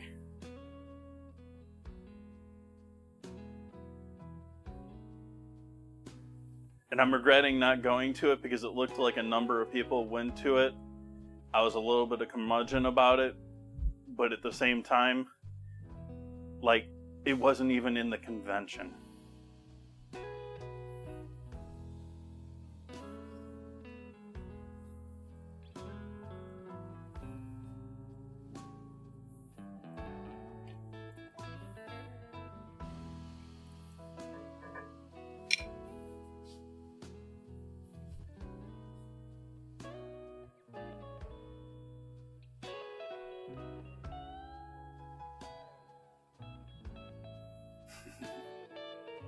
Welcome, Warlord.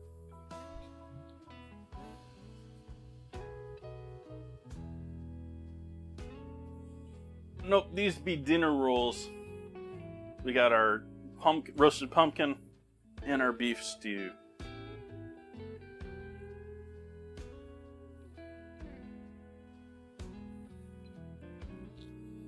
But I do think it is about time we get going with hitting these up with some heat. I'm gonna turn the oven down slightly from where it is.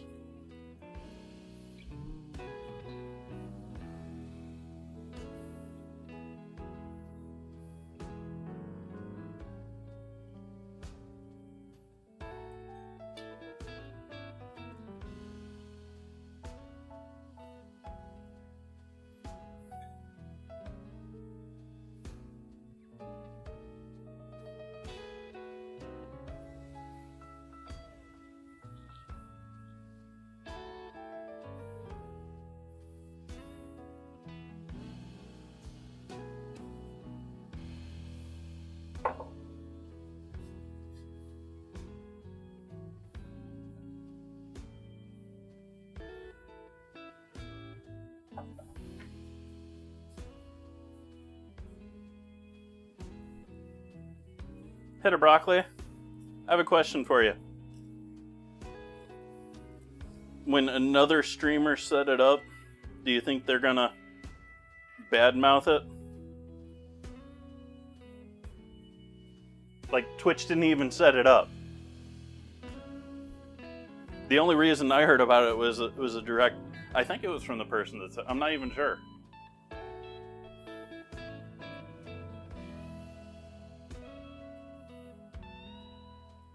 Throwing these in the oven.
Um, yeah, Kip, I think things were better with food and drink maybe around the time that Mixer died. Um, Not sure. Uh, that's part of it too, Weary Warlord. There's certainly a melting pot and all sorts of things out there, and there's most certainly a place for the, crazy, ridiculous meme food that is just there for fun and entirely for entertainment and not rooted in any sort of reality. I'm just saying it shouldn't be the main focus of what Twitch wants to promote.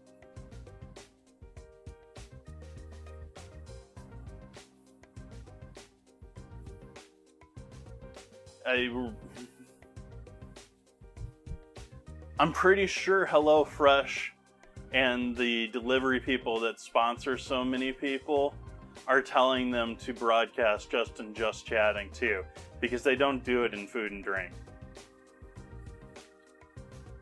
So the actual like even if it's advertiser based, the actual food and drink cooking isn't even happening in food and drink.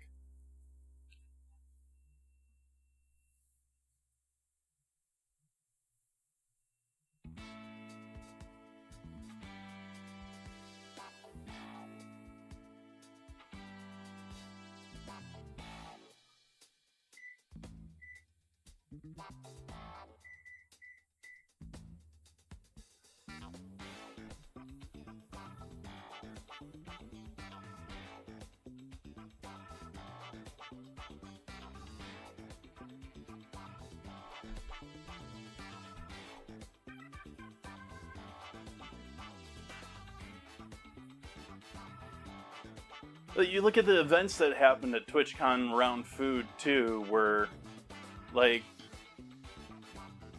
okay, the table wasn't horrible. I was expecting it to be worse than it was. It wasn't all that great, but they at least were somewhat serious about the food, and they were actually trying to teach people things about the food, and they were doing real food. So that's cool. But none of the rest of it was... Like, the rest of it was things like the controversy stuff they got in trouble for.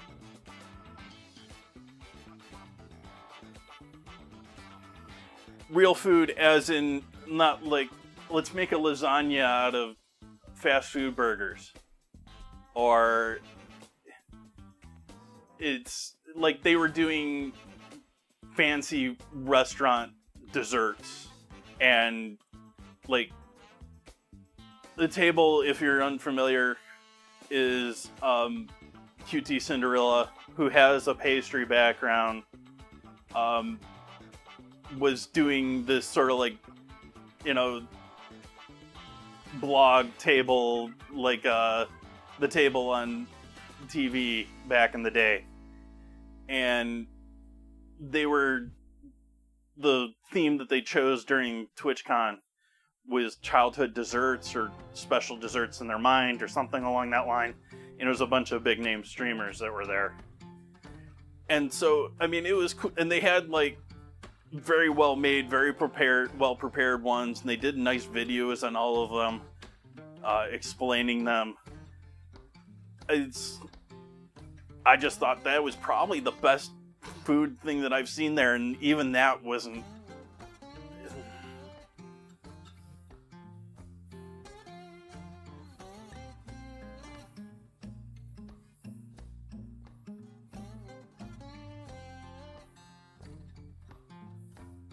It's actually sort of hilarious. The QT Cinderella has a food background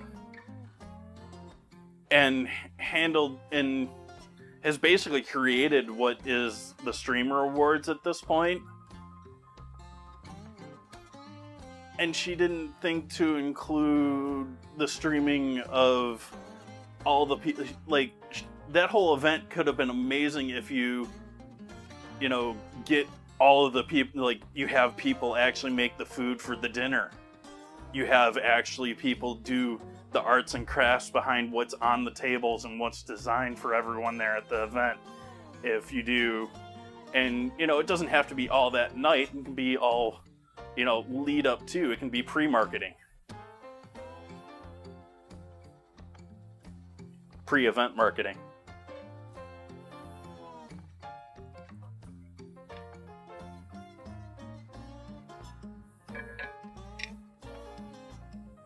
And on top of it, then you get all of these other communities that then watch their streamers do things and get involved with the event and get excited for the actual event, instead of it being a circle jerk of the most impressive streamers, or the streamers with the highest viewer counts.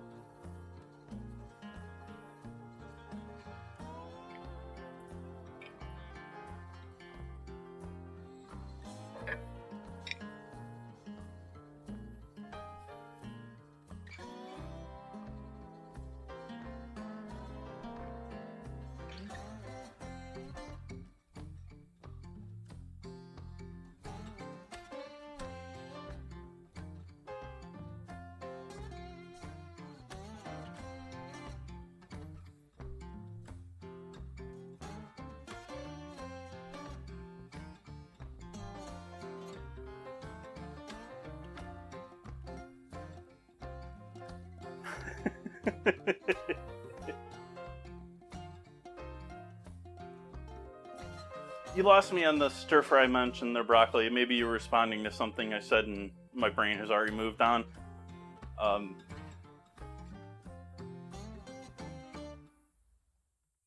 Stir fries are quick. They're best if you got an actual wok with a proper wok burner, though.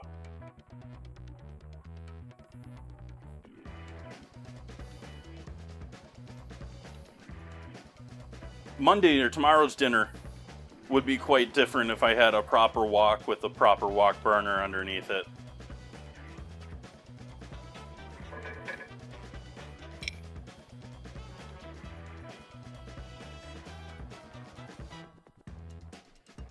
I'd probably fry the meatballs. I don't know if I'm going to fry them or not, but I probably would if I had a proper wok.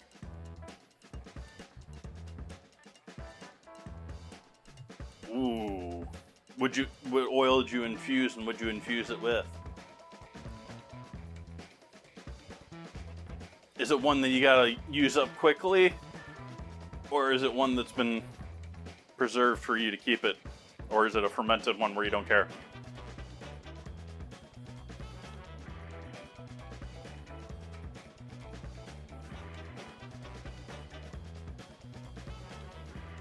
Probably because of the odd random chance that the numbers, when scrambled, re-scrambled into their original order.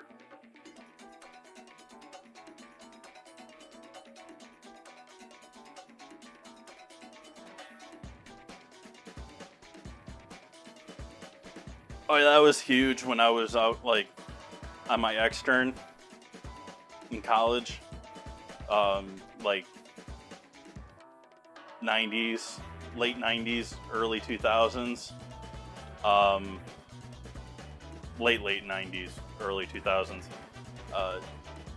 Herbal oils were everywhere.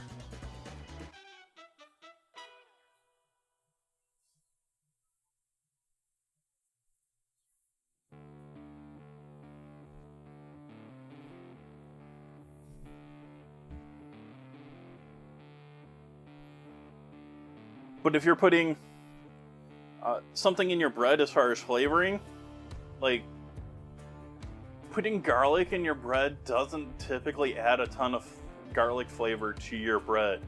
You infuse the oil with garlic, and all of a sudden it just tastes like nothing but garlic.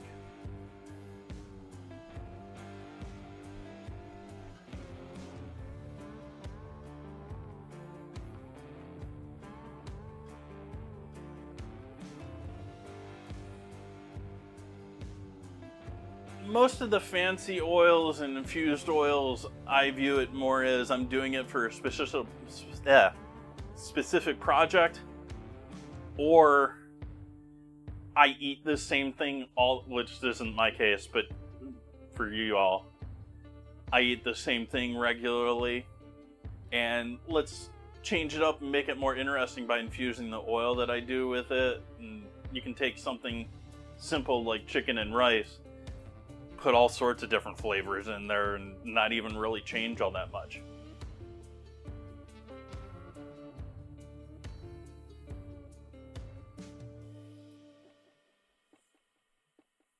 Yeah, it'd be great with rice and eggs.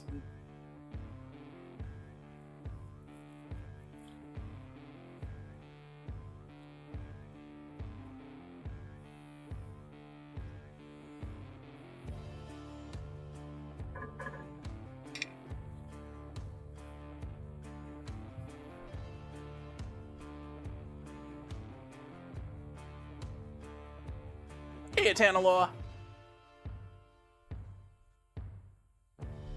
We're baking bread. And stew and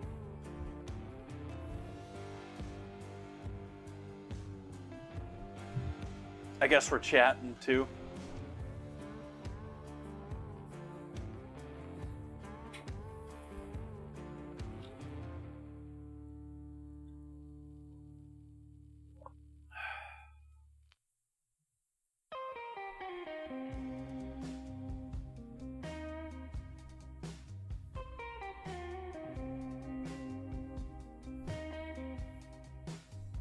The oil will help lightly coat the rice and sort of, if you've got a slightly sticky rice, it'll help loosen it up a bit too.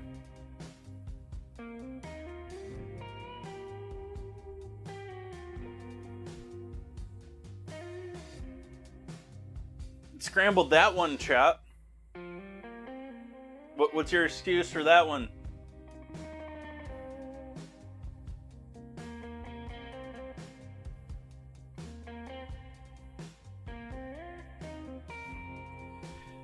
Well, unless you're doing it, like, most restaurants and stuff that I know of do infused oils, whether they're chili or herb oils, because they want to put something on the plate to make the plate look like it isn't empty. They're typically, or it's, you put some cheap dried herbs and garlic in with the oil with your bread, but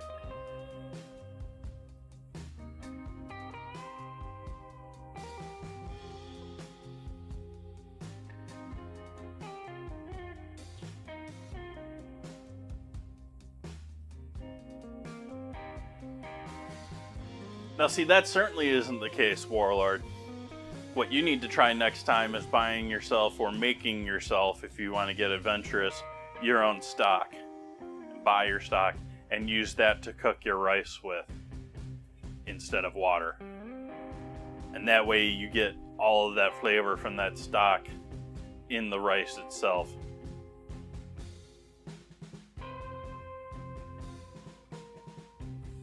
Additionally, you can add all sorts of dried spices to... If you want to add spices to rice, I suggest you do it after it's done cooking, and you spice it then.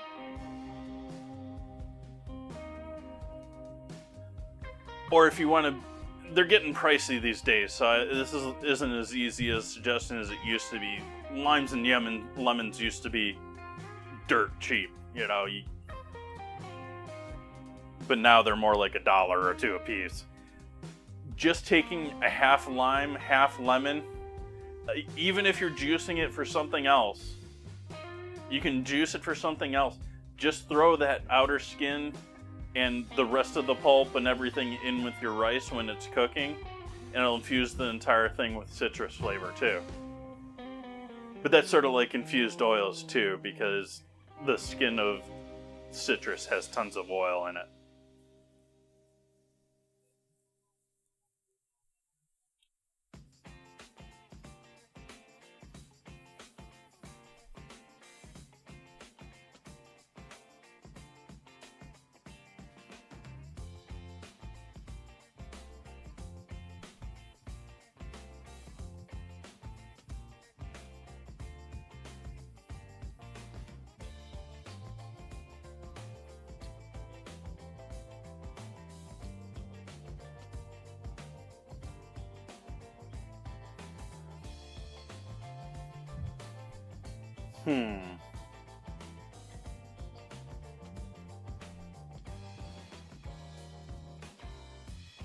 That makes me wonder what Applebee's is doing, because I'm under the impression that most of these fast casual places at this point are... Oh, that wasn't what I wanted to do. Oops.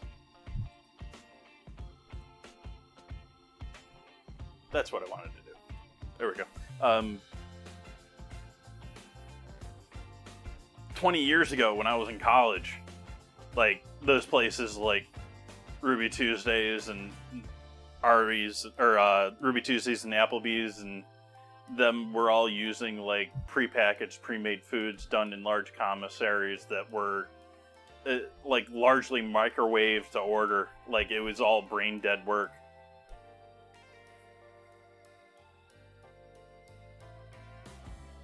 All designed so that the minimum wage workers couldn't potentially mess it up in any form.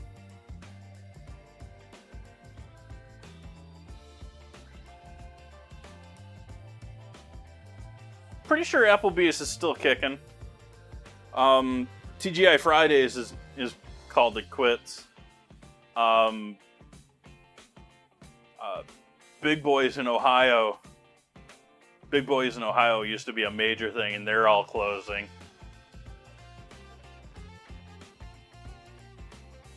Denny's is having a really rough time right now. And that's even with... Denny's has been one of the ones that moved huge into those ghost kitchens. And so Denny's has been making all sorts of stuff under other names in their stores, and they're still doing bad. Well, thank you for the follow.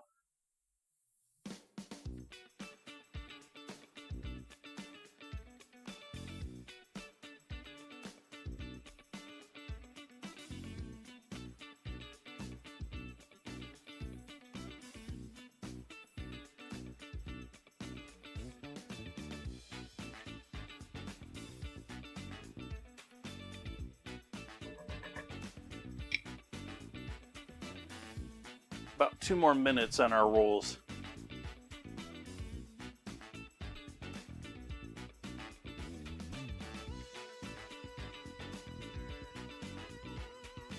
TGI Fridays is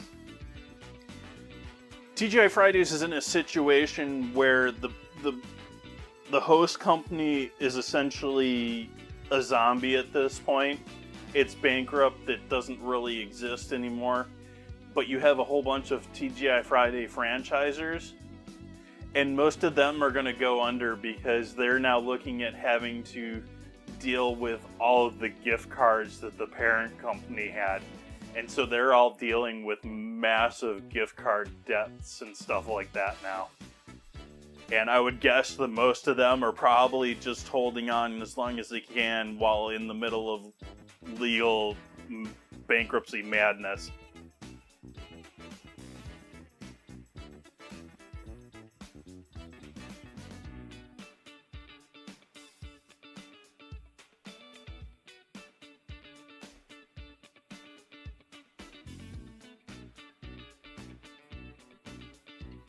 Ouch.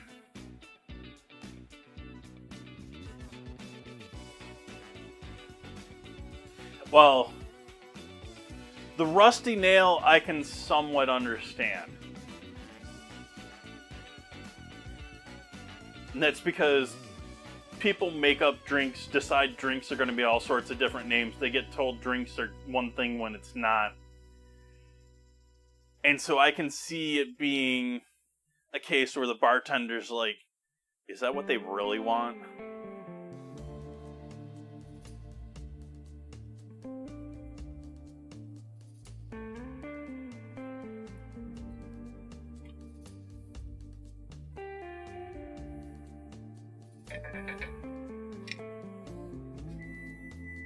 And keep in mind, this is a bartender that's, trained like the cooks are.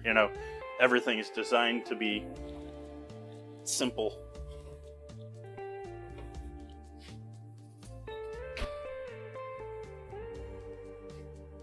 Just barely kissing. Nailed it.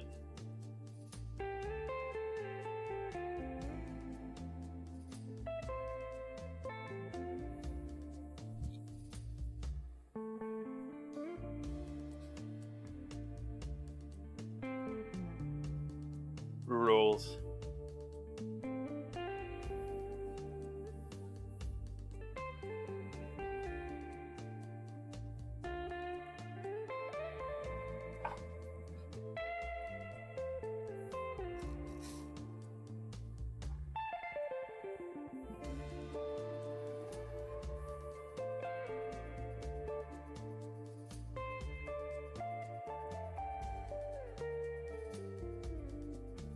This beef needs a bit longer here. So I'm going to turn that up a bit. Yeah, this beef still needs a bit.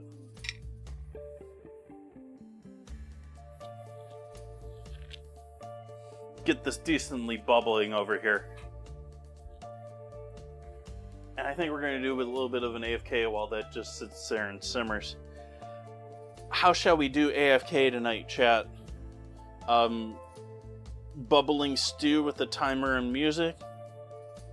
We want ads. We want infomercial dude.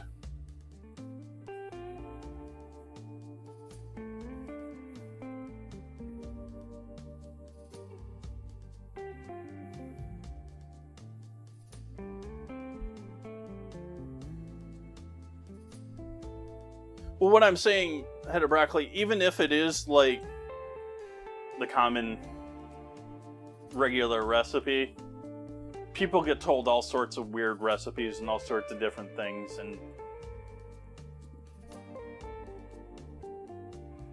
do you trust them? Do you know?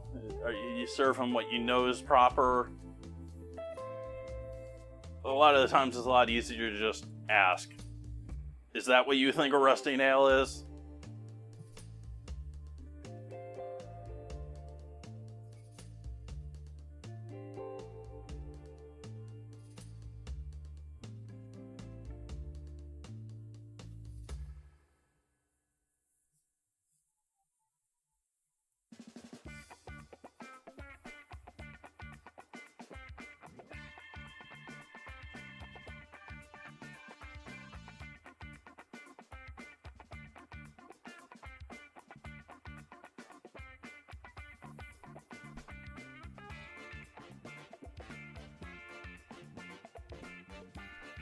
That's also potentially a difference in attitudes of the business, too. Like, I could see a bartender at Applebee's getting in trouble for messing up a drink, because then they have to comp it or they get a free drink or something like that. Whereas the dude at the bar is like, I don't care, drink it.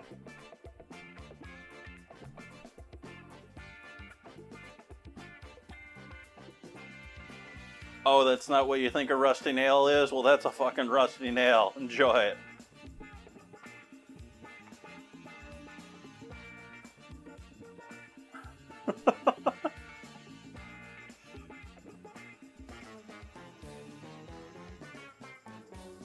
I don't know, maybe it's not that type of a pub, but I've definitely been in bars that are like that.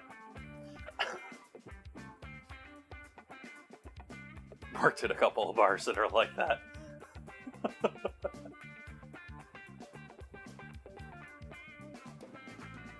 Alright folks, we're gonna do an AFK. I'll be back here. Let's do 10 minutes here at least for that beef. That beef probably needs longer than that, but we're gonna give it at least 10. See all you lovely folks in a little bit. Univac, the giant electronic brain made only by Remington Rand, takes business statistics from magnetic tape, letters, numbers, and punctuation marks, processing them through its electronic circuits at phenomenal speeds. Univac can compute payrolls electronically, then produce printed checks in a flash. Over 8,000 checks an hour with this high-speed printer. Univac leads the field of electronic computing.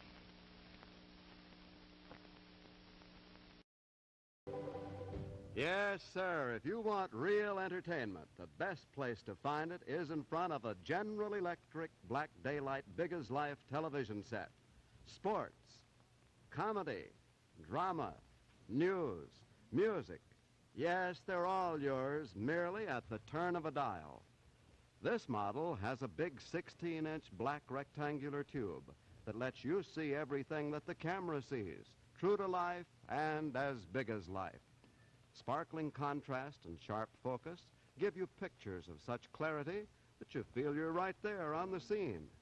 The cabinet, designed and constructed by America's leading cabinet makers, fits gracefully into any type of room. Genuine mahogany veneers, hand-rubbed for lasting beauty and durability, are just one example of the painstaking attention to every detail, which makes this cabinet one that you'll be proud to have in your home. The precision engineering and careful assembly techniques used in making this General Electric black daylight television set are your assurance of television at its finest. See it in operation at your General Electric dealers tomorrow. And when you see it, well, you'll know that you're seeing the best. Wow. Say, you gals think you're lucky you can get Swanson TV turkey dinners, but I say Swanson TV turkey dinners are a bigger break for husbands. Now, you take me. I can be early, I can be late, I can bring pals to dinner anytime I please, and get this, my wife never panics.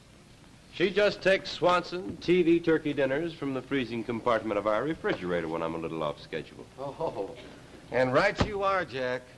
And that is because Mary Lou knows that she can have a swell dinner ready in just 25 minutes. Right. And talk about easy.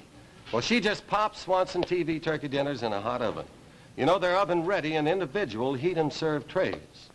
With Swanson TV turkey dinners, you just heat and you serve big and hearty slices of moist, tender Swanson turkey with grand giblet gravy and special cornbread dressing and fluffy whipped sweet potatoes with golden Swanson butter and garden fresh peas with more butter. Mother Murphy, lucky me. My wife uses Swanson TV turkey dinners. And make your husband lucky, too. Get Swanson TV turkey dinners, Swanson TV fried chicken dinners, Swanson TV beef dinners from your grocer's big freezer.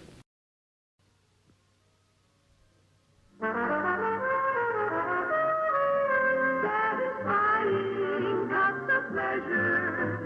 A coffee break makes the moment right. Fresh aroma, friendly flavor. Make it coffee, make it often, make it right. To brighten any moment. Make it coffee. To enjoy that fresh aroma.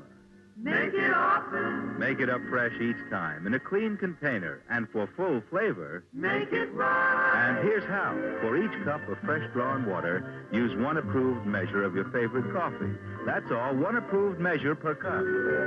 Satisfying cups of pleasure. A coffee break makes the moment bright. Fresh aroma, friendly flavor. Make it coffee. Make it often. Make it right.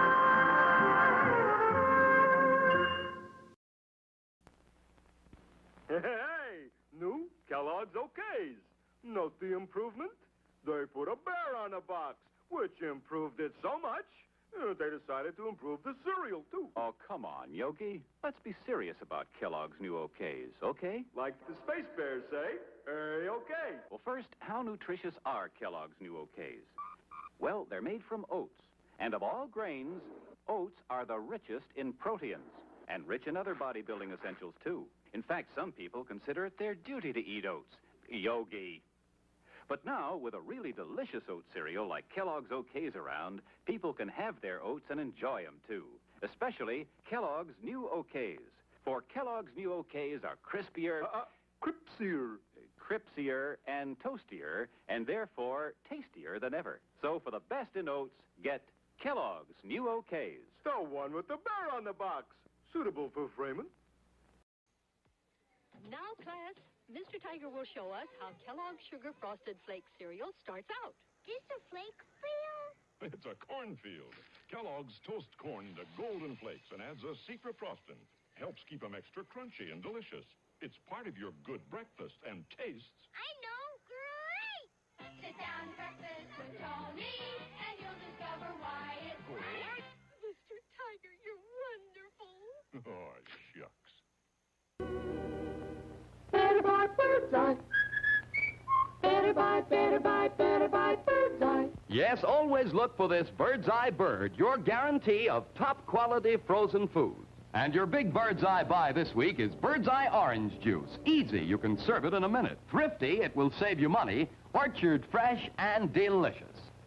Better buy Bird's Eye. Better buy Bird's Eye.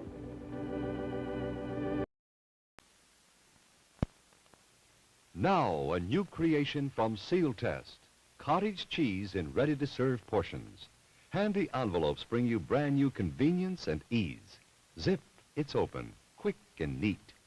Just the amount you need, the easy way to serve cottage cheese. The rest stays moist and creamy, ready for next time. Are they handy? Cottage cheese in ready-to-serve portions. So easy to use, quick, and no bother at all. The rest stays really fresh, moist and creamy. Yes, serving cottage cheese was never as easy as this. Seal Test's new square package with handy, ready-to-serve portions. Zip, it's open, simple as can be. The rest stays moist and creamy fresh. You'll love Seal Test cottage cheese in new, ready-to-serve portions. Get some soon. Off into space. Man, that takes real teamwork. And here's a team of junior spacemen with an out-of-this-world breakfast that teams up V8 juice and Cheerios for flavor and energy. What a treat! A flavorful glassful of refreshing V8 juice and Cheerios with power protein, plus vitamin B1 for Go Power. And now, here's a special out-of-this-world free offer. This Moon Rocket Kit, both a toy and an exciting game. First, blast off. It separates in midair and lands 2 spacemen on a moon map. You get this wonderful game only through this free offer. Send your name and address and 1 V8 label plus 1 box top from these specially marked packages of Cheerios, Kix, or Frostios to Moon Rocket Kit, Mount Vernon 10, New York. Get Campbell's V8 cocktail vegetable juice with any one of these Big G cereals. Right, Aroni, the San Francisco treat. Right, Aroni, everybody's got the beat. Started out where cable cars play this song. Now tried at home before very long. Right, Aroni, the San Francisco treat. From San Francisco, famous for food, comes Rice-A-Roni, the exciting new side dish. Here at last is a welcome change from potatoes. Now you can serve Rice-A-Roni, a delicious side dish with meat, chicken, or fish. And you make Rice-A-Roni in minutes. Everything's right in the box. A packet of soup base, rice, and vermicelli that you brown in butter. Add the special herb-flavored broth, and in minutes, Rice-A-Roni. Fluffy, fragrant. A wonderful change from potatoes. Rice-A-Roni, the San Francisco treat.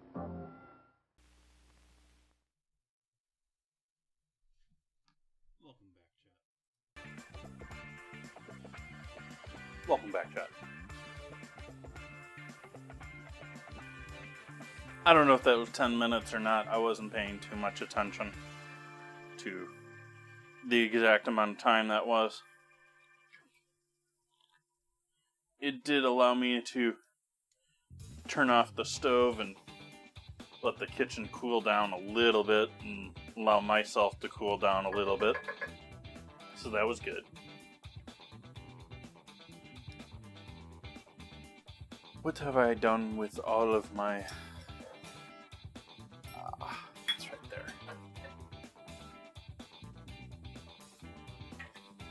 Hey, they can see me.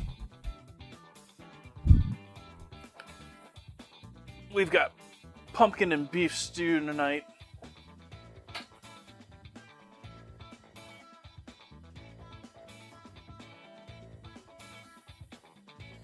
And I am working on getting together a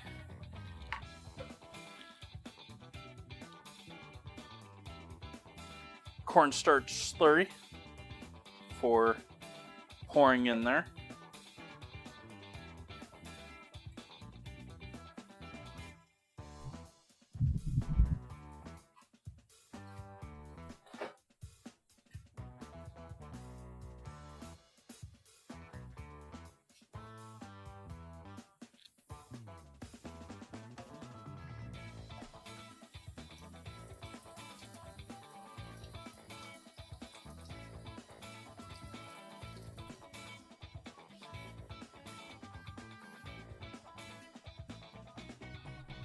You got our cornstarch and water.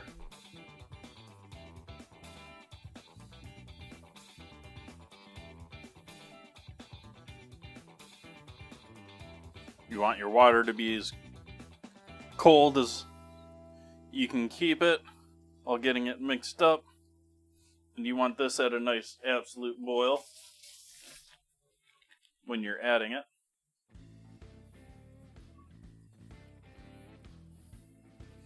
And I'm going to agitate heavily where I am adding it.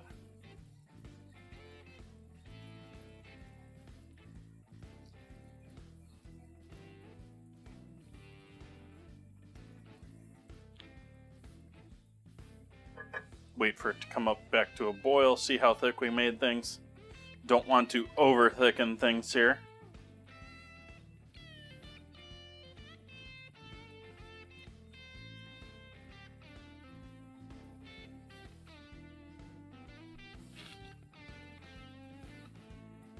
You can see the bubbles are looking a little thicker now. They're holding a little bit longer. I'm going to add a little bit more.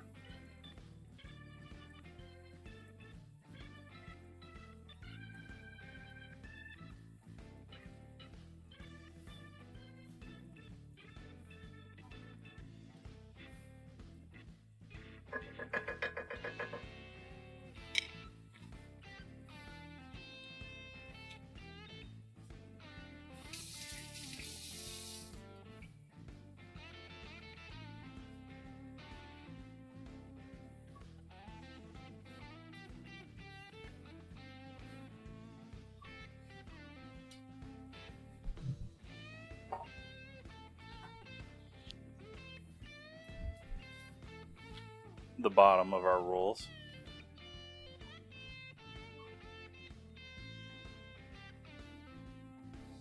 I like the flaked salt on top of them. I like the little added texture. I like that it automatically adds the salt to them. I've been doing that actually quite often with my bread lately. Is garnishing them at least with salt.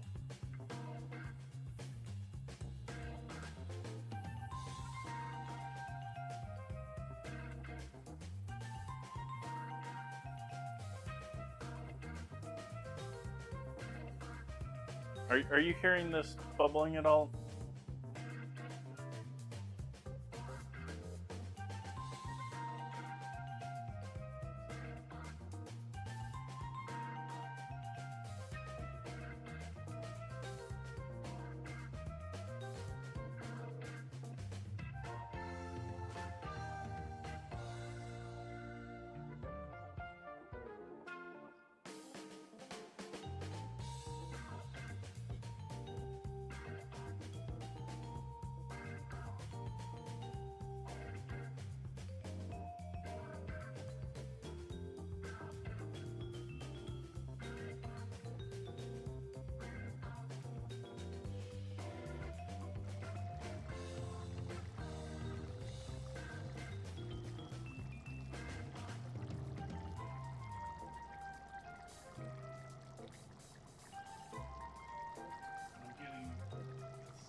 But I'm getting a lot of the fan noise in there now.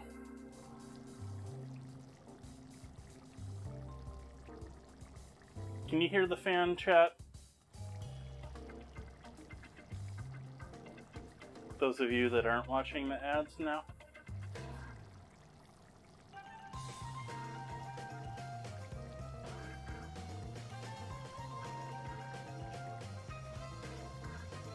Once an hour.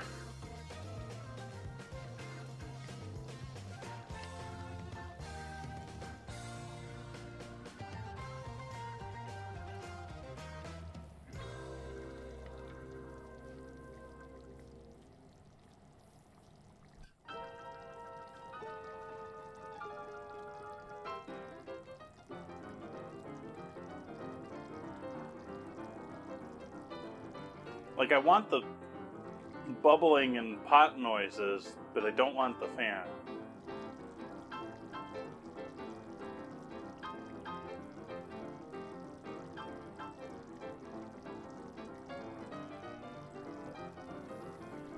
I'll work on it.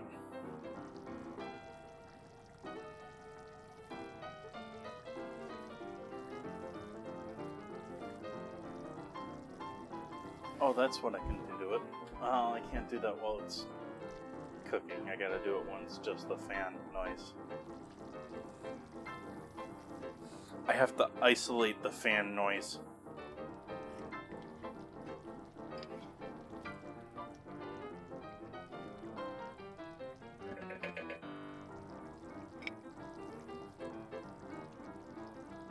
Welcome, Kitchen View.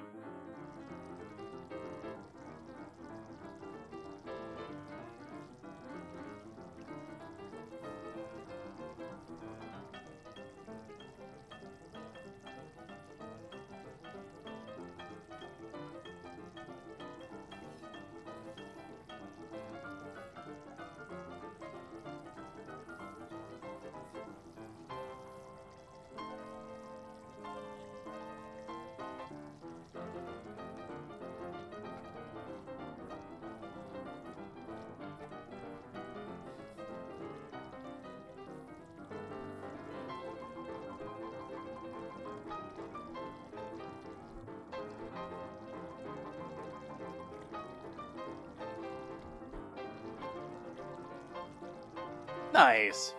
Yeah, I'm... Every time I go and make salsa, I'm like, why didn't I get tomatillos? Like, roasted tomatillo salsa far eclipses tomato salsa, in my opinion.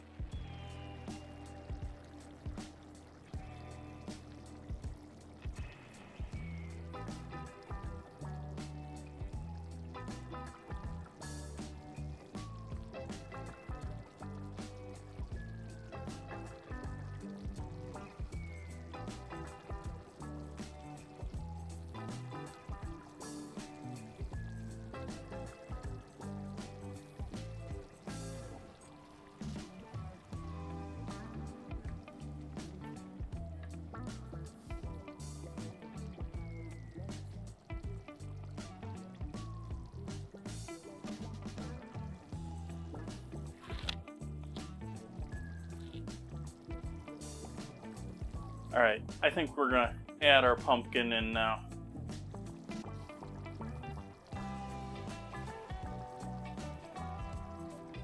Roasted pumpkin.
Turn the heat off on that now.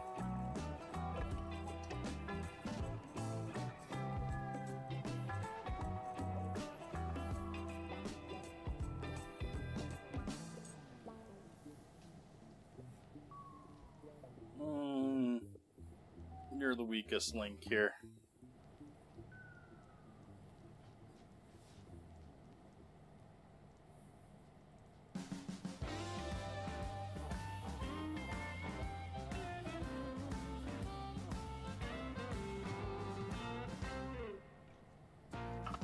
do a finish with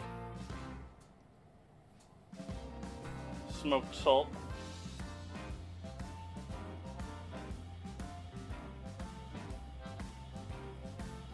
Which gets my fingers all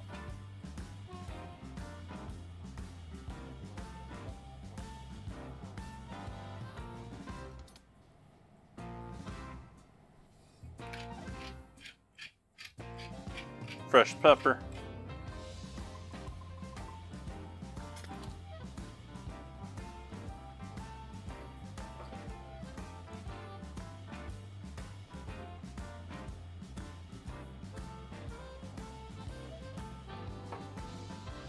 Don't have any dehydrated. I guess we'll go without it.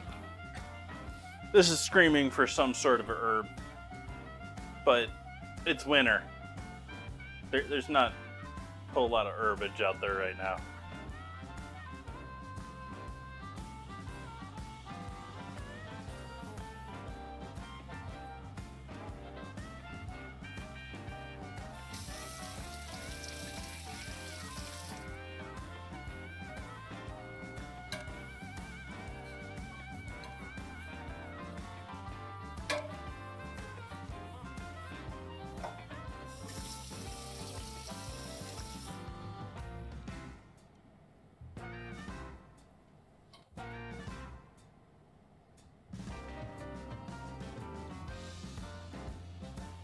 Grab a couple of photos here for the Discords.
Dad jokes like that one always catch me out a little bit. Like, I read that, and then I usually read a message before I pay attention to who said it. And so dad jokes tend to get me with those, and when I read that, someone in chat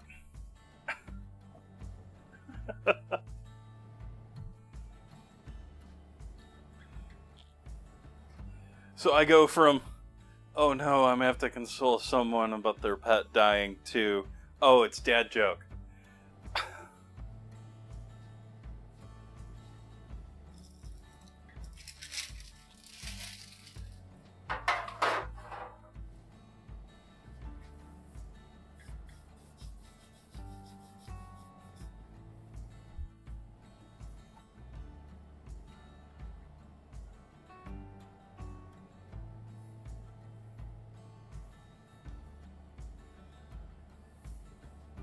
So let's see what I think of this. I haven't had any of this yet. It would be good to try some of this before I, serve myself a whole bowl of it.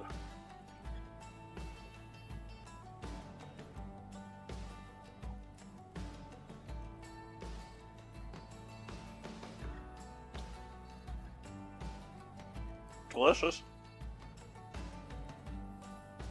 Beef needs a little bit longer, but it is chewable. It isn't complete leather right now.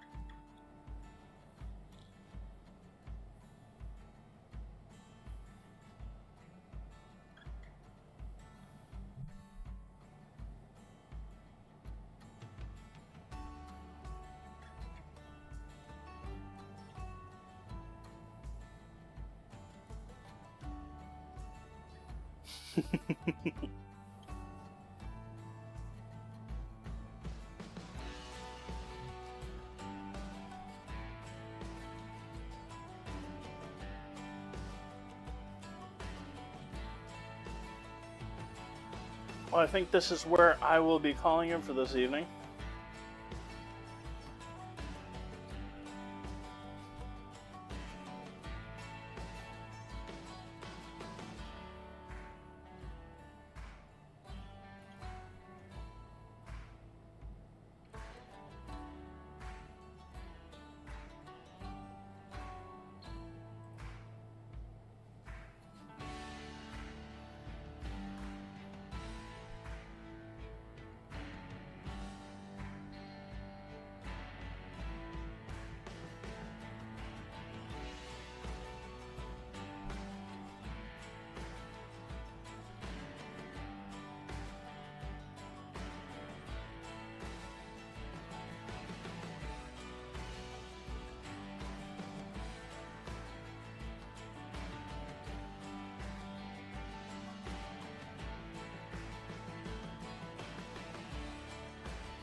I think I'm going to leave it right there, folks. I'm not going to raid out tonight. I will be back here tomorrow night. Going to be making pork and ginger meatball and ramen soup. And recipes in the Discord if you'd like to join along with me tomorrow. Same time as tonight. Same starting time, as always. If not, we have the Discord vote going on for the ingredient challenge. It is certainly looking like it's already decided, though. Let's take a quick look. Let me double check right now. Yep, it is looking like dill is gonna be winning it, but bonito flakes not too far off. But you're gonna need some friends to upset that vote.